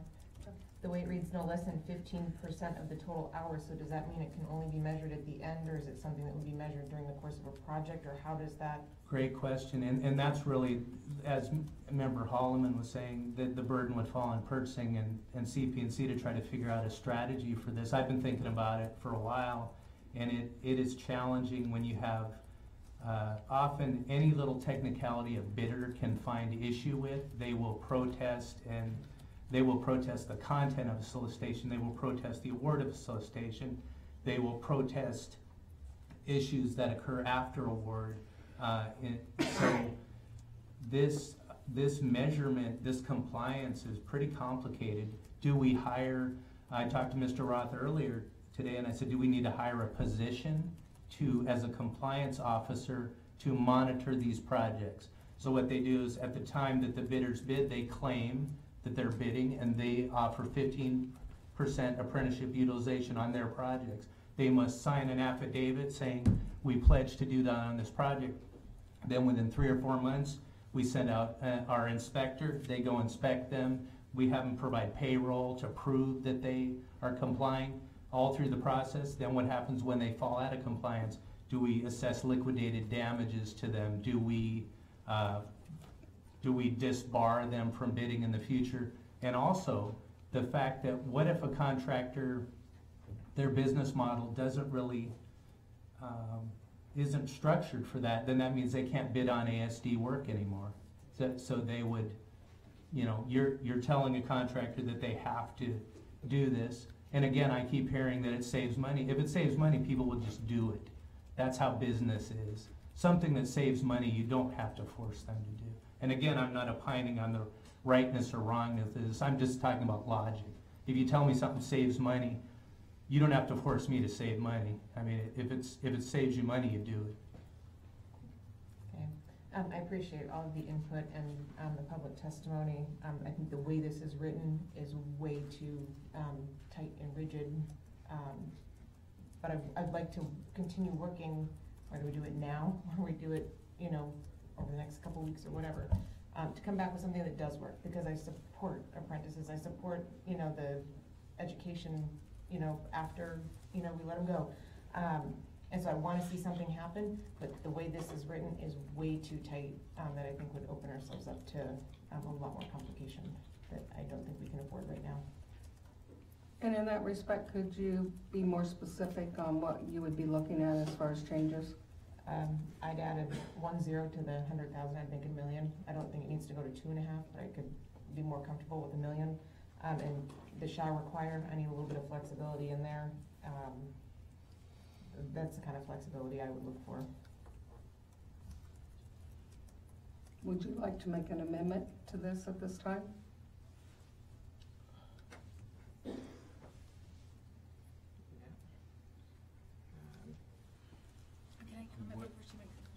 Yes. I I would just caution against us from creating amendments to very complicated motions without we're going through a more deliberate analysis and consideration of the consequences of it. If it's something we want to do, talk to the people who are already working on that state level project, and if you want an ad hoc committee, maybe that's something to consider, but not just make these giant, potentially, we don't know actually, maybe it isn't a big deal, but the liability is quite frightening to me. But to be more thorough in our understanding of if that's what the board wants to do. Mr. Donnelly? While Member Snelly's thinking about that, if you look at the current administrative regulation that implemented the existing policy, you would see that the administration picked the 15% guideline. And this policy conforms with the policy that the administration actually picked. And when they had the option to draft that administrative regulation, they could have drafted a bidder preference to implement the existing board policy, but they chose not to. They went with a 15% of labor hours performed by apprentices enrolled in federally registered or state-approved training programs. So that's absolutely consistent with what this new board policy says also. Additionally, I do believe there are examples, made it sound like there were no examples of a 15% threshold. And I don't want to say something on the record that's inaccurate, but I do think there are examples of percentage goals out there. And I believe one of them is the Alyeska pipeline agreement. And if I'm wrong, I'm very sorry, but that's my memory of it at this time. And other types of agreements like that do set percentage thresholds rather than simply bidder preferences involved. These types of preferences for or incentives or directives to utilize apprentices. So this is not inconsistent with the existing administrative regulation that was crafted by the school district, and it's really a change in the threshold amount. I just also point out, right now the debate's about the amendment, and if this amendment was to fail, then we would go back to the main motion. But I do support the amendment as drafted because I think it's an improvement, but on the existing administrative regulation, while utilizing the same structure of that administrative regulation as it exists now. So one moment, please. I do have here in front of me, just so there's clarification, whoops, sorry, I can leave it there. This is, I'm looking at our board policy, and it says use of apprentices. It is the policy of ASD to promote apprentice programs and to encourage construction contractors that perform capital maintenance and construction for the district to employ apprentice enrolled in a federally registered or state-approved apprenticeship training program. And then the AR associated to this, AR that is associated to this says, consistent with State Administrative Order number 278 dated 10 November 2015, for district capital construction projects exceeding 2.5 million, the contractor shall strive to attain not less than 15% of labor hours performed by apprentices enrolled in a federally registered or state-approved training program.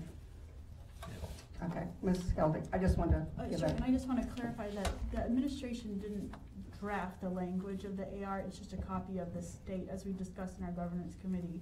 It's just copying what the state has already vetted as being, and it's a strive to attain language, it's a 2.5. That's why I talked about waiting until the state reviews any potential changes, because it is complex. And I think we've already heard a lot of warning signs on some of the potential liabilities and complications that could arise in that none of us do construction bidding, and I'm inclined to defer to people who are trying their very hardest to get great contracts for us so that we can keep money going into the classrooms and wait to hear. We've heard alternatives to defer the preference, what was it called, the bidder's preference, you know, a more less restrictive option. So we've heard alternatives that might show support and encourage apprentice usage, which is a great goal, without increasing our liability exposure or the additional burden on administration, which we've talked about it being quite lean right now as it is. So I would just say if we're already have that in our AR, whether it's state or ours, and we're all already doing the 15%, how are we're not? Madam President, the differences are, if I might, what Member Hildy suggested, that the language is shall strive, which is a interest that came up, and it's 2.5 million. So right. there's differences and some similarities. There's some commonalities and some very big differences, and those are the delta for which we're discussing. They're not identical. Mr. Donnelly. Thank you. I apologize for speaking again. There was one point I forgot to make, and that is these contracts are subject to the Davis-Bacon or the prevailing wage law, the state's prevailing wage law. So there is an audit performed, there's reporting required already that identifies what hours are done for what and ensures that, so there's already forms and reporting available. It isn't something new that a district's going to have to require.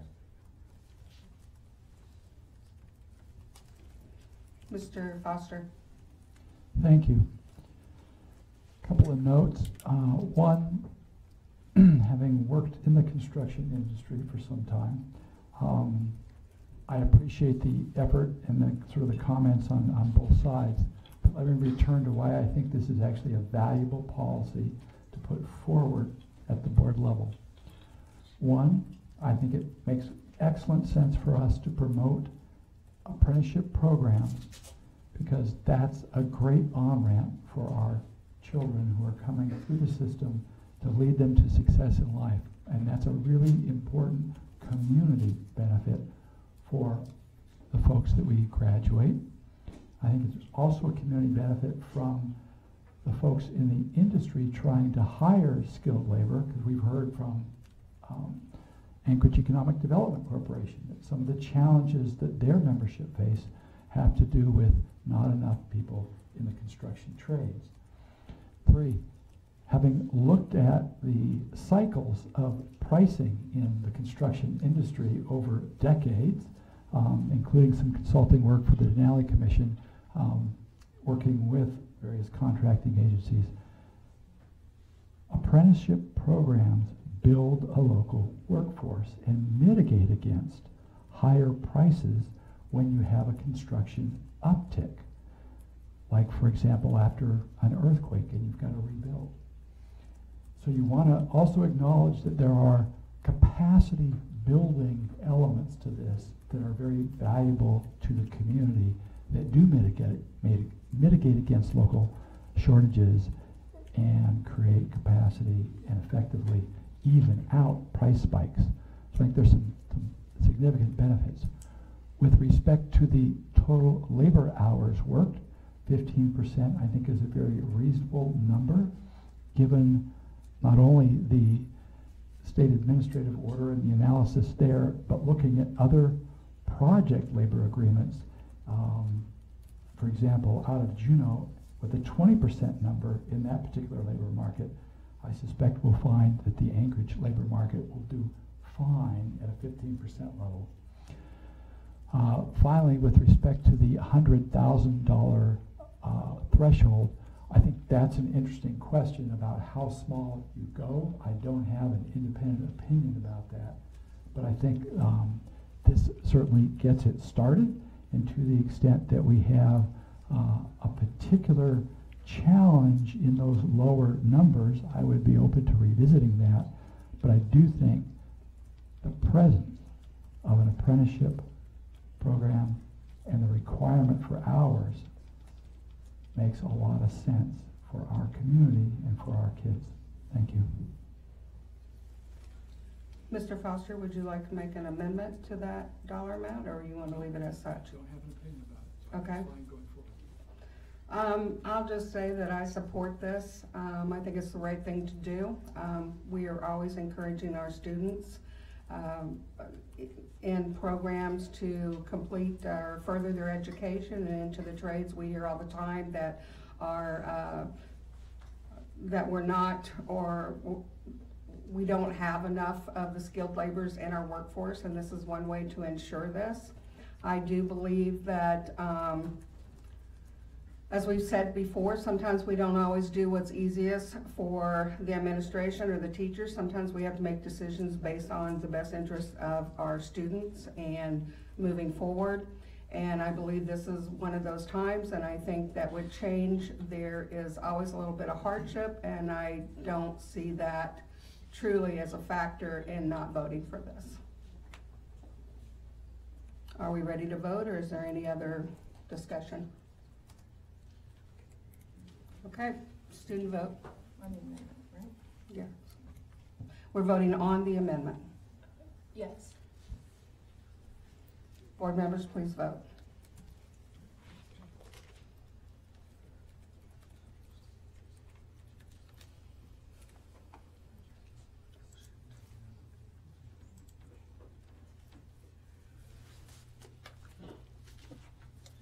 Just say yes, because I lost it.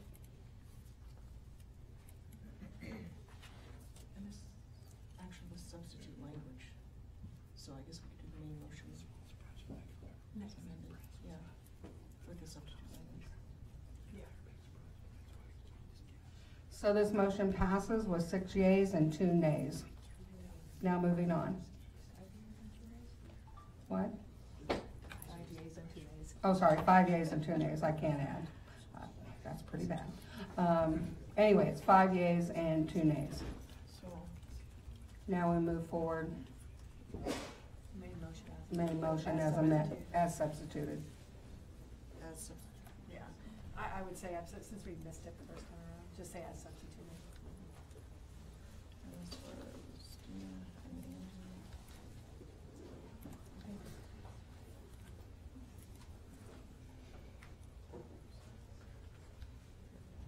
Will that work? Student vote? Yes. Board members, please vote.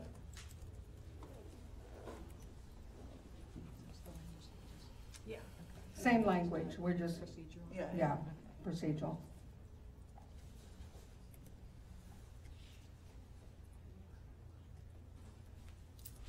And that motion passes with 5 yeas and 2 nays. Thank you.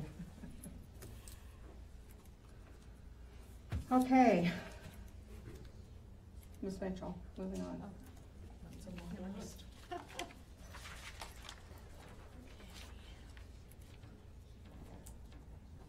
I would like to move that we discuss ASD memorandum number 100, award of contract of communication services, a wide area network and internet services. Second.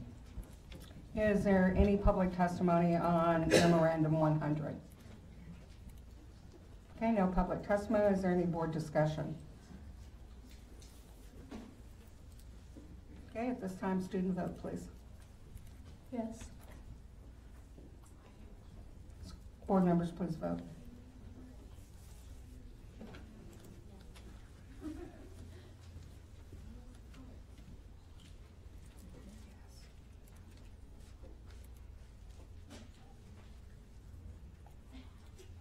And that motion passes with 7 yeas. I would like to move ASD memorandum number 109, school board stipend and benefits. Second. I move to amend, do I just move to amend, or I don't think so. You can move to.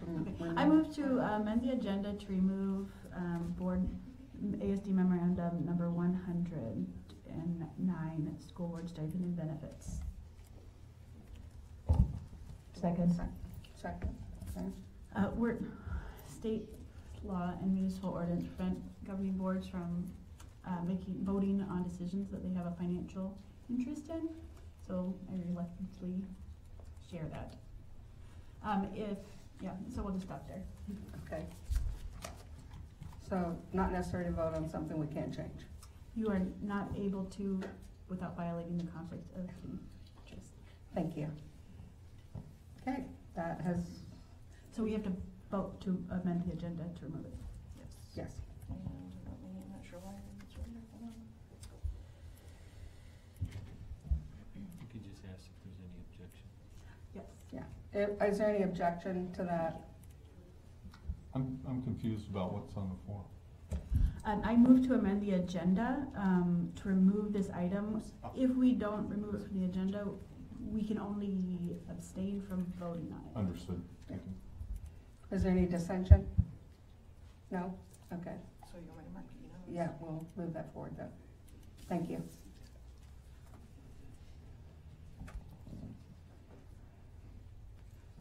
I move to discuss ASD memorandum number 111, resolution in support of forming an ad hoc committee on student health, wellness, nutrition, and learning. Second. Is there any public testimony? Is this the one you wanted to talk about, Valerie? Number 119, okay, thank you. Is there anyone else that would like to testify on memorandum 111? Okay, is there any board discussion? Ms. Hildy? Are you going to identify who is on this at this time? Yes, once we vote on it, this resolution. Okay, there's no further discussion. Student vote, please. Yes.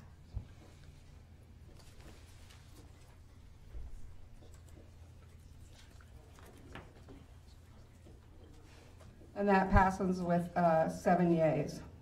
And I think what I'll, just for purpose of discussion, at the end of our session, I will appoint those committees and we will have chairs and committee members. Okay, I move that we discuss ASD memorandum number 119, Anchorage School Board resolution in support of an ad hoc committee to study strategic options for Chugiak Eagle River education facilities and programs. Second. Okay, and Valerie, I think this is the one you want to speak on. Is there any other public testimony on this memorandum 119? If so, please come forward.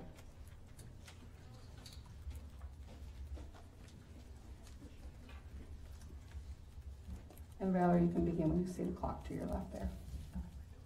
My name is Valerie Davies, and I come before you as a parent and the PTA president and a community member at Birchwood ABC.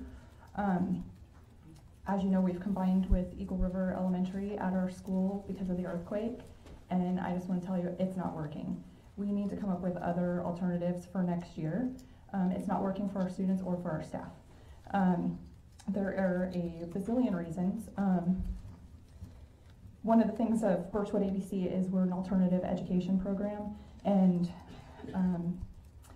in being so, we have a school philosophy that we are very strong in and believe in, and it is higher standards for academics and behavior.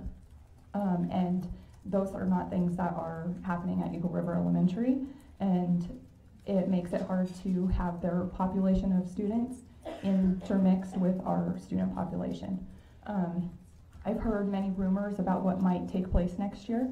I don't know that any of those are true yet or not, but my suggestion at the moment that I can come up with would be to put the Eagle River students, Eagle River High School students with the Chugiak High School students, and use the the Eagle River High School building for Gruning Middle School and for Eagle River Elementary School, if it could house both populations in one.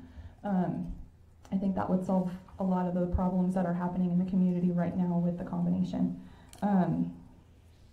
Our health and art teachers are teaching off of carts right now into the classrooms, which makes it hard for the regular teachers to utilize their prep time because they need to leave the classroom and go to other places that are also overcrowded. I don't have a PTA room right now, and because it has become a conference room. And so now we have a lot of parents that are doing volunteer work for PTA working in the teacher workroom, and the teachers need to be in the workroom because they can't work in their classrooms. We're very overcrowded. There's also a lot of different behavioral issues. Their school doesn't have as high of behavior standards. We have teachers who are now closing their curtains at lunchtime when the other students are out on lunchtime because of the behavior that takes place on the playground, and not wanting our students to see that that's okay, because it's not. We have a higher expectation. And I think overall the whole ASD school district should have a higher expectation, but it doesn't. There's different things that I've heard that could happen next year with academics. Our academics are different, different curriculum. We do Spalding phonograms and like Mad Math Minute and a Half and I'm out of time. And different things that would not work if their students became part of the Birchwood school next year. It would be very tough on the students to be able to catch up on those things and learn those things academically. Thank you.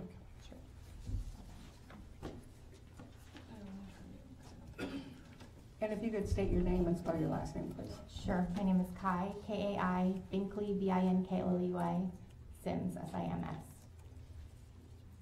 Madam President and board members and Dr. Bishop, thank you for considering this memorandum number 119 tonight. I just wanted to quickly show my support for involving the community of Eagle River in this huge decision. There are, I know, a lot of little details to work out, a lot of logistical details, and we have an incredibly informed and involved parent community, and I know that everyone will be very in tune to what's going on with this decision and interested in being involved. So I support this this committee, and I hope you will approve it. Thank you. Thank you. Is there any other public testimony on Memorandum 119? Hearing none, is there any board discussion? Mr. Donnelly? I'd just like to ask the superintendent, what can we do to help preserve the ethos at Birchwood ABC? I'm obviously a strong advocate for the ABC format, and it sounds, I really have a lot of sympathy for the situation they're placed in. So what can we do as a district to help them with that potential increased difficulty with their particular curriculum that has proven very successful?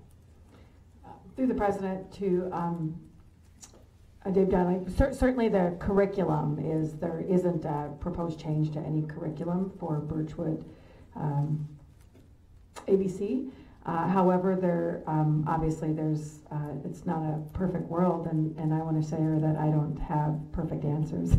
So this really going to take the entire community. It was the schools were placed together due to an emergency, an unforeseen emergency, and we're going to do our best to work with the people involved. And it wasn't our purpose wasn't just to speak to Eagle River elementary parents. There was a deliberate action to speak to all of Eagle River, including the receiving schools, as well as others who are in feeder schools. You know, older kids or younger, the community who have younger kids going into these programs. I am happy that we have choices and a strong belief that parents and kids love their schools. So I want it to work. I just don't have the answers to do so. It's going to take the people involved in the programs to work together to do this, but we are willing to do whatever it takes to have a successful year and preserve the academic and behavioral expectations at each of our schools. Thank you. And Mr. Donnelly, I would just add that I believe this is the purpose of our ad hoc committee, is to help work on this with the community, school districts, parents, and everyone else, so that the decisions are made are hopefully those that are in the best interest of everyone. And so I look forward to us approving this resolution. Mr. Hallman. And I would echo that because we have the time and the ability in this case to bring in parents, staff, stakeholders to really just be able to have a one-on-one or 1-on-10 conversation about what can work, what will work, and what the options are in that area. I think this idea is a good way for us to go forward when decisions fit the time frame and the ability to put it in the hands of people that are working in those schools or are volunteering in those schools every day. Okay, any other board discussion? Mrs. Mitchell? I definitely support, I think every board member does recognize, and the superintendent recognize the value of getting, really being intentional about getting community input, because this is going to impact pretty much every student in Eagle River. So I appreciate the beginnings of interest that we're seeing and the letters we're getting, and hopefully we'll be able to involve many, many community members and parents and students in these discussions. Okay, student vote, please. Yes. Board members, please vote.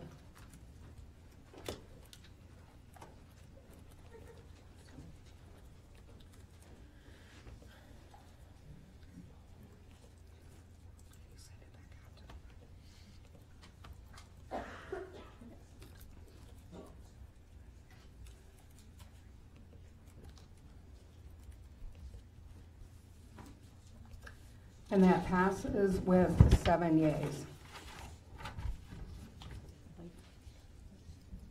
I'd like to introduce ASD Memorandum Number 121, Adoption of Tentative Agreement, Teamsters Local 959 Bus Drivers and Attendants 2018 through 2021. Second. Is there any public testimony on Memorandum 121? No public testimony. Is there any board discussion? Oh. Okay. Don't be shy.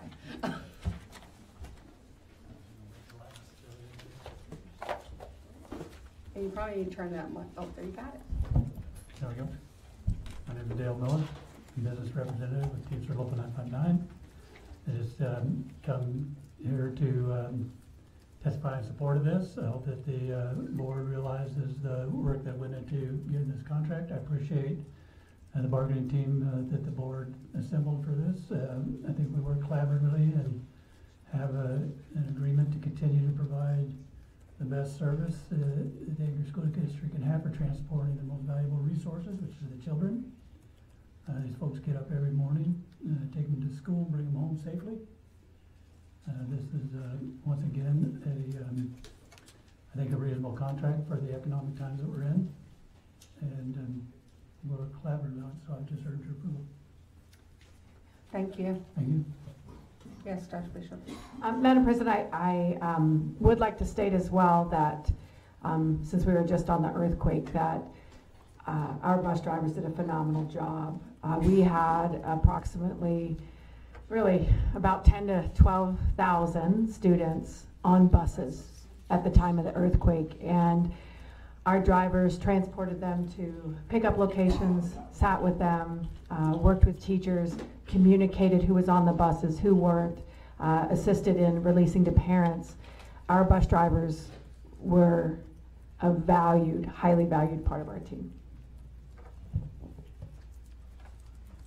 And I'll just add that I can't say enough. I think our bus drivers are definitely a valuable asset along with all of our staff and teachers. But I know when my kids were going to school, and I have a special needs student at one time also, just the knowledge that they were being safely transported and to and from homeschool, and I didn't have to worry.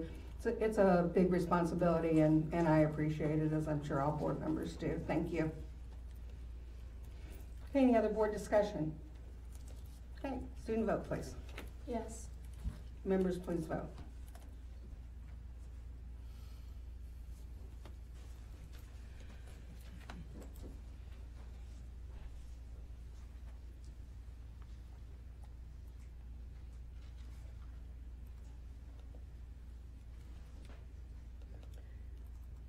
Did your voting box come through?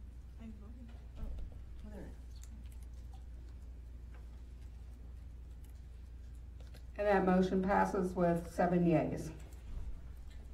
Okay, we're going to move on to non-action items. Is there any non-action item that board members want to pull?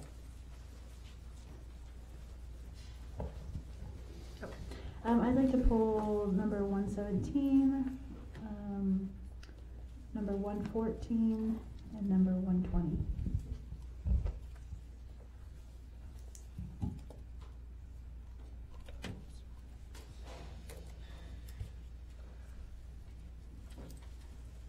I'm gonna pull, one, just because there's been some changes, and, I think we should, maybe hear about what those changes are. Any others? So we have 1, 3, 5, and 6. I'd like to pull number 4. Number 4? That's already pulled. Oh, okay, it's already pulled, sorry, I missed that. So is it 1, 3, 4, 5, and 6? Not 3. What did I have? Not 3. Oh, okay, sorry, I misunderstood. Okay, so 1, 4, 5, and 6. Okay, okay. So at this time on memorandum 024 on the 6-year capital improvement plan, it does say that it's been revised, and so maybe just a quick.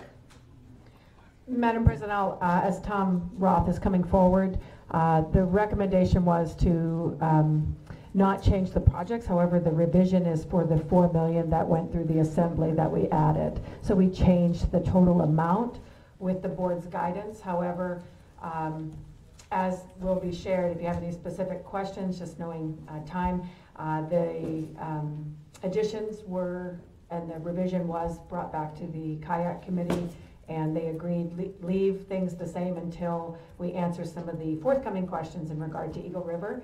But the revision was for the $4 million additional dollars that did pass the assembly last week. Okay, and just that, so that will move forward without any other revisions until next year.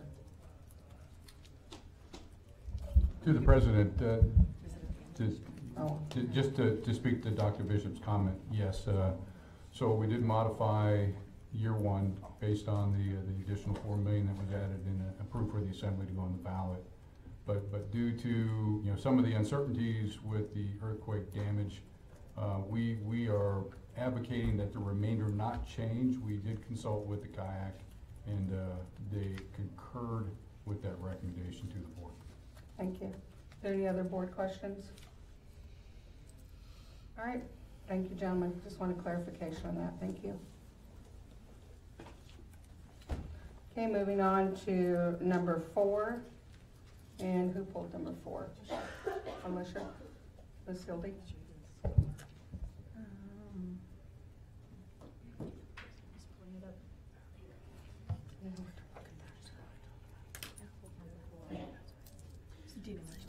Dan Mitchell pulled number 4. But, oh, you pulled. Oh.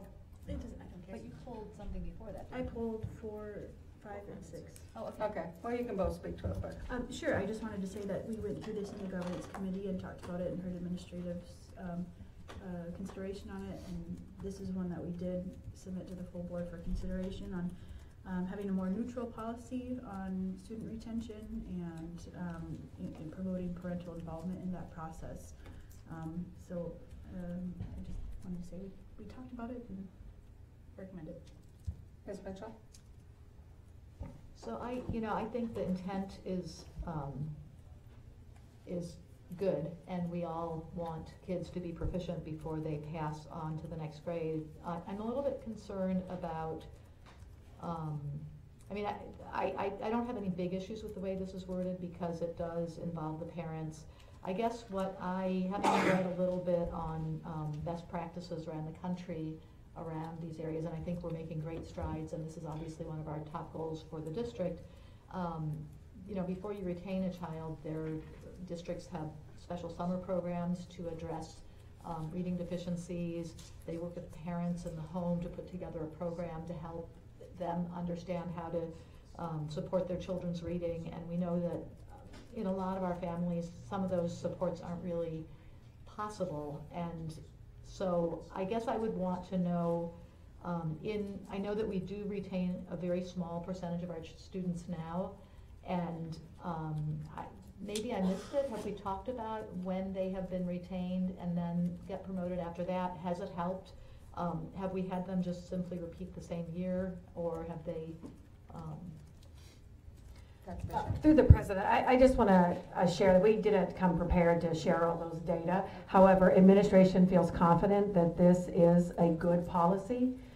It involves the parent. It's in the best interest of the student. it supports teachers' opinions about children and their learning, to be able to communicate that with parents. If the board would like more data on that and the numbers, we can certainly provide that, whether it worked, whether it didn't work. I mean, that might be the eye of the beholder, but we extensively looked through this in our academic policy. Mark, we don't have concerns with the way it's written as is, because it does allow for that discussion where it should take place in the best interest of the student.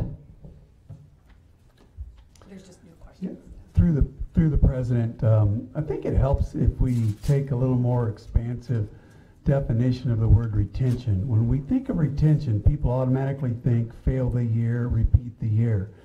If you think about retention, meaning if a student didn't know what needs to be learned this week, that someone quickly intervenes and tries to retain that student to review what was missed. If you think of it that way, retention, it looks more like remediation. And so what schools around the country are trying to do is to try to do those retentions, to do the remediation quicker, so we're not waiting. That's what the WIN groups, when you talk about the new reading program, when a student goes to a special group and gets special help and support.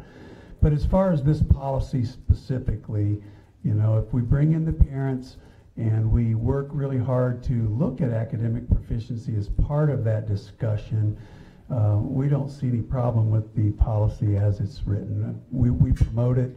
We think we still have a lot of work to do to figure out how do we help kids who are well behind before they hit third grade. So that retaining students today to get caught up quicker is going to be a really critical part of this.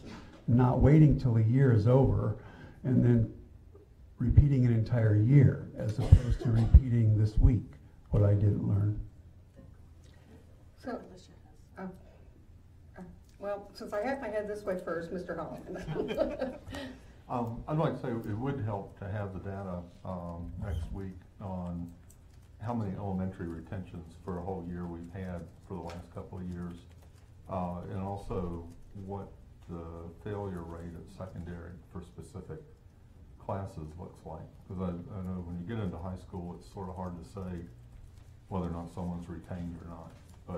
But if they miss a couple of core classes, fail a couple of core classes, then they're not going to graduate on time.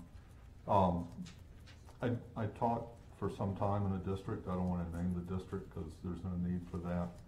But it was clear that teachers weren't supposed to retain kids, or that you had to be prepared to cross a high bar to do that. And what I'm concerned about is I think the policy reads well. I don't have any problem with it. The question is, if a teacher moves to suggest a kid be retained under this policy, do they then catch a lot of static from various folks who feel like that reflects poorly on the school or on the district or on the performance goals that we're trying to attain? Because there are stated policies and there are unstated policies. So it would be helpful to see what we're doing right at the moment, because I don't think right now there's anything to keep anyone from acting in the scope of this policy. And I can't imagine that a student would ever be retained without talking to parents. And you do look at the social side and you look at the academic side. I think it's all there. The question is, what are we really doing, and what are we really going to encourage our education staff to do in the real world? And if we're wording something rather nicely, but we expect them to not ever actually utilize it, I'd rather we not put it into the paper. But I may be wrong, because it's a big district and things happen in other buildings that nobody ever knows about. So the data on what we've been doing would be very helpful. Thank you. Ms. Hilding? I just wanted to mention the link I sent earlier on the MECAC from 2013, their report on this kind of issue, and one of the parts of it, anytime we can use like work people actually did, that makes me very excited, right? Like to value their time and effort. So they already looked at this and they identified all the best practices in one column, and then ASD, what we're working on, and it fits kind of right into that list in that report. So I find that very value the time that people put into that, and I'm glad to see our district moving toward those best practices. Mr. Donnelly. Thank you. The reason I've sponsored this is because I do think this is the best practice. And because I heard from many members, parents and members of the public. This would be the first time that we actually have in the policy that the parents will be involved in it. I know they're typically involved in it now, but this actually puts it in the policy that they shall be given significant consideration by the study team when consider what the parents want to do. I've heard from a lot of parents that wanted their children held back for their own, they wanted to and weren't allowed to. And it was just yesterday, I mean, I've been hearing this a lot. I was at a Super Bowl party yesterday, and I was told about 2 children at one school where the teachers agreed that it would be in the students' best interest to retain them. The parents agreed it was in the best interest to retain them, but they were not allowed to be retained. Because of the existing policy is a presumption, a strong absolute presumption that students advance pretty much no matter what. And I think we should think about this proposed change. Is this better than what we currently have? And I don't think there's any question that this is better than what we currently have, because this adopts a neutral analysis based on the best interest of the child and guarantees a significant contribution or input on the part of the parents. And we don't have that now. And I've heard that from many, many parents. Mr. Foster? One of the questions that board member Donnelly asked when we were applying was whether I would support a neutral policy. And I believe a neutral policy is appropriate. I'm not certain this is as neutral as it should be given best practice and research. And I think Deputy Superintendent Stock really referred to the core. How do we make sure we're getting progress all through K, 1, 2, and 3? That's the core business we are in. And that's the core business that's already in the promotion language. Students shall progress through the school district's grade levels by demonstrating growth. That's our core business. Adding the proficiency layer early on in early grades typically measures circumstances that are not related to our value add as a school district, as a school, and teachers. So we may be trying to address a problem here about which we are doing really good work, growing students, and the bar we may be setting maybe higher than is reasonable given the starting point. And I would submit to you some data along the lines of how fast does Anchorage or Alaska grow its students relative to others. And I think you'll find we grow faster than most other places. And when you look at the Council of Great City Schools, Anchorage may be at the top of that pack at student growth. So I want to be very cautious in how we treat those key early years so we don't upset our growth path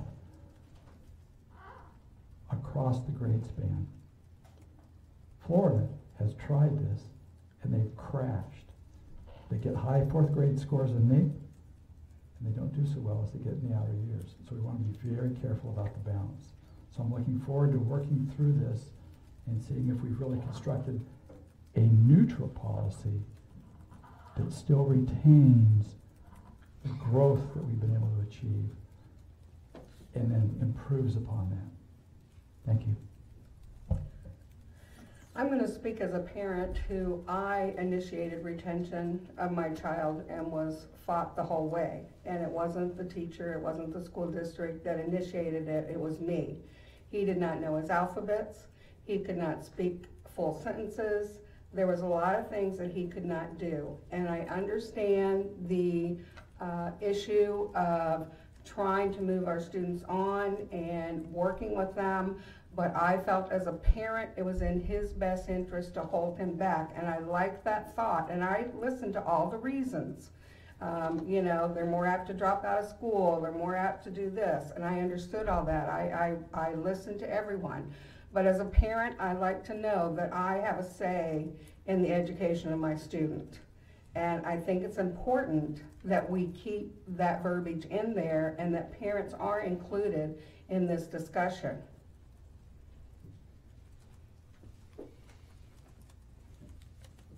Yes, Mr. If you Donnelly. look at my response to Mr. Donnelly on the tape, you'll find that was the one point I emphasized in my response.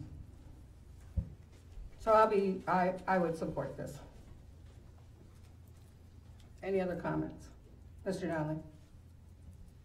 Since folks out there don't have it in front of them, the proposal, I just want to be very clear that it starts out by saying, in the best interest of the student. Right. That's the key here. Right. I mean, there are going to be children when it's not in their best interest to hold them back. But we should have that as the essential question that's presented in this decision-making process. And that's what this new language does. Okay, any other discussion on this? Okay, number 5. I believe that was you, Ms. Hildy.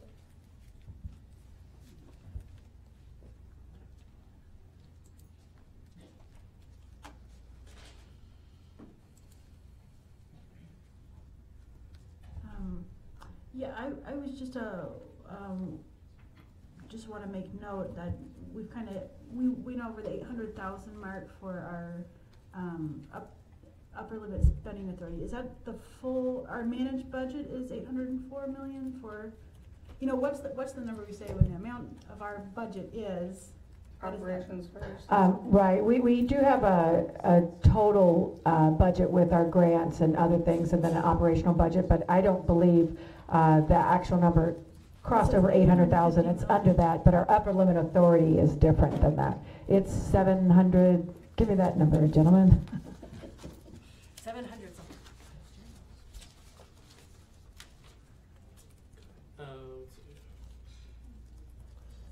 Through the President, our total managed funds is going to be 804.661 or 661 million. So we did go over in the total upper limit request we'll do to the municipality a little over 800 million. Last year we were at 786 million. Yes, Ms. Hildy. So when somebody asks me what is the total budget of the Anchorage School District, I will say 804 million. That is correct, and generally whenever we discuss it out in public, we do go and say our general operating fund is going to be 572 million, and then discuss what else goes into it: transportation, food service, capital projects. Thank you. Okay. Any other questions? Okay, thank you.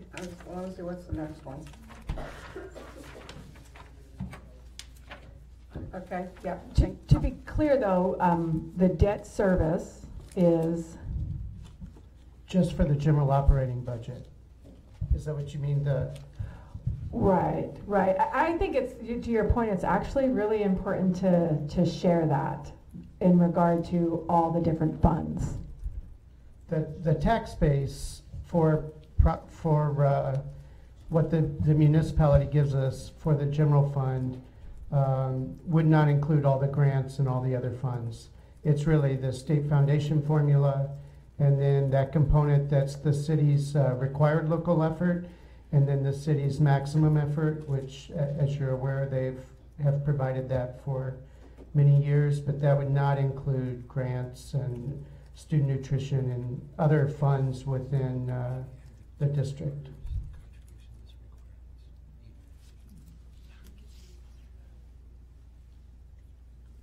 What is our capital budget? Are you referring to the $10 million that we include in here?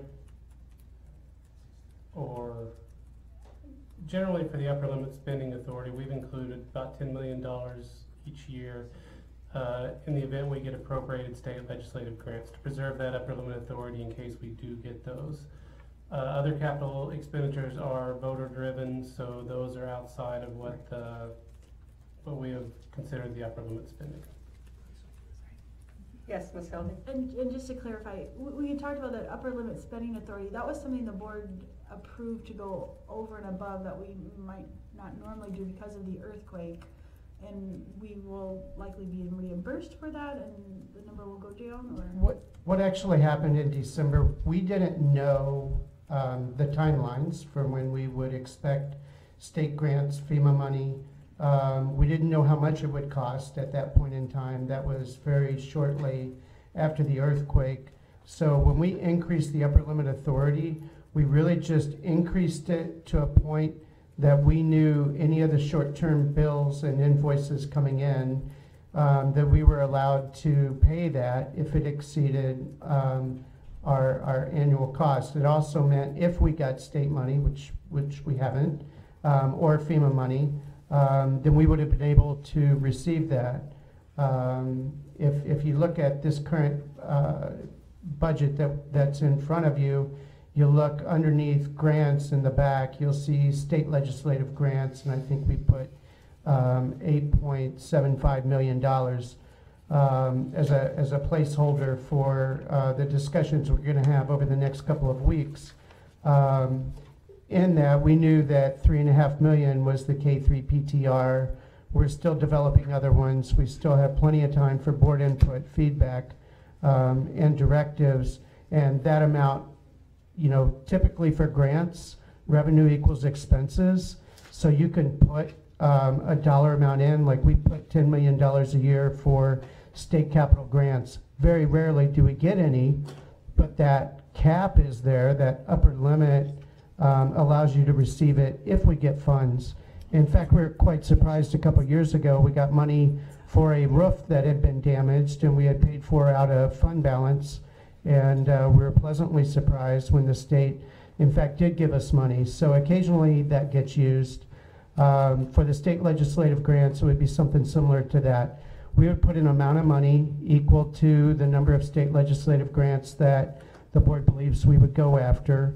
If you don't get the money, you can't spend it. It's like the designated general fund at state level. They could put $50 million for UAA, but if they only get $20 million in tuition, then they can only spend $20 million. Okay. It's a placeholder. So to your, Officially on record, it's 804, but it's technically a placeholder if those funds don't come in. So it's kind of a tricky answer when you talk to the public. Yeah. Thank you, gentlemen.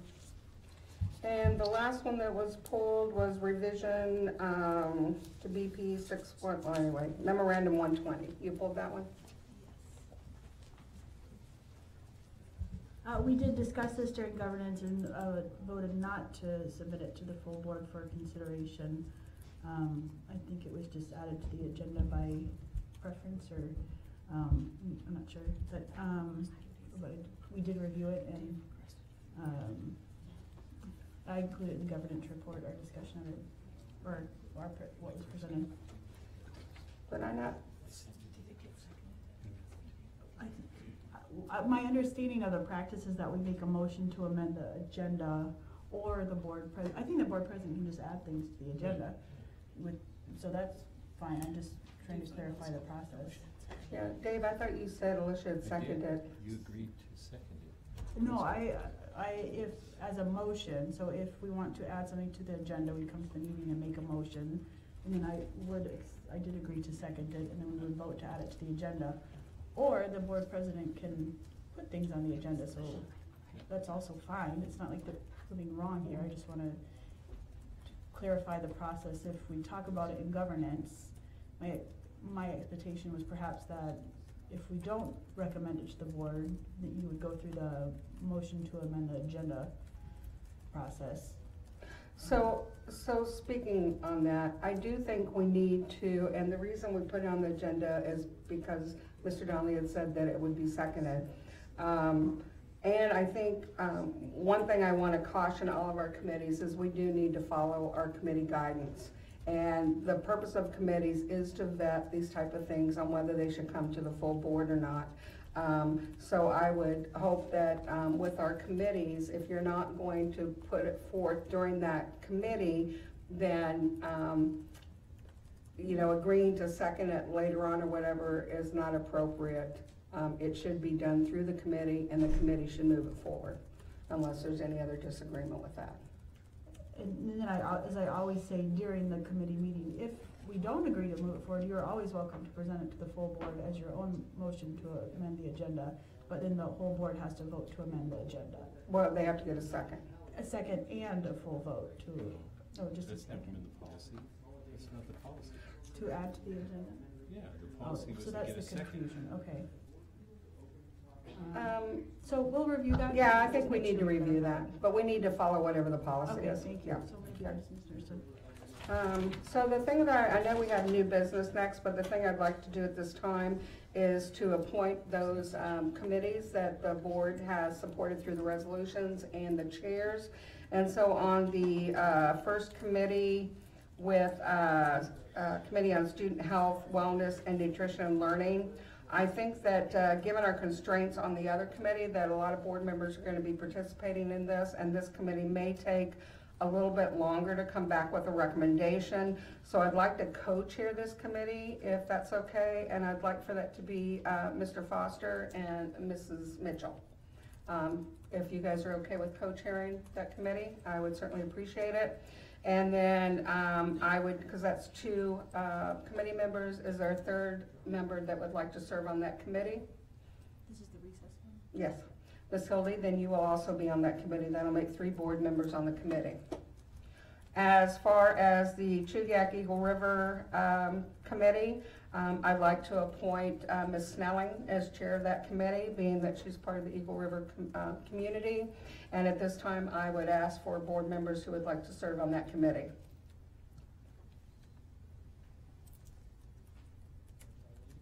I'd rather it be, I mean, I don't mind it being people from the other committee, but it would be helpful. I mean, if we don't have anyone else, that's fine.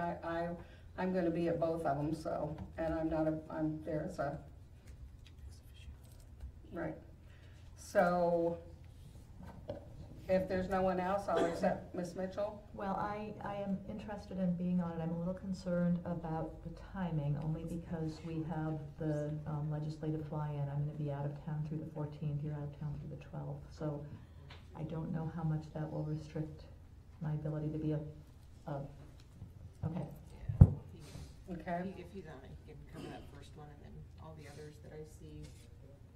I expect you to work from there. Well, he'll be working down there. So my 3 committee members are Ms.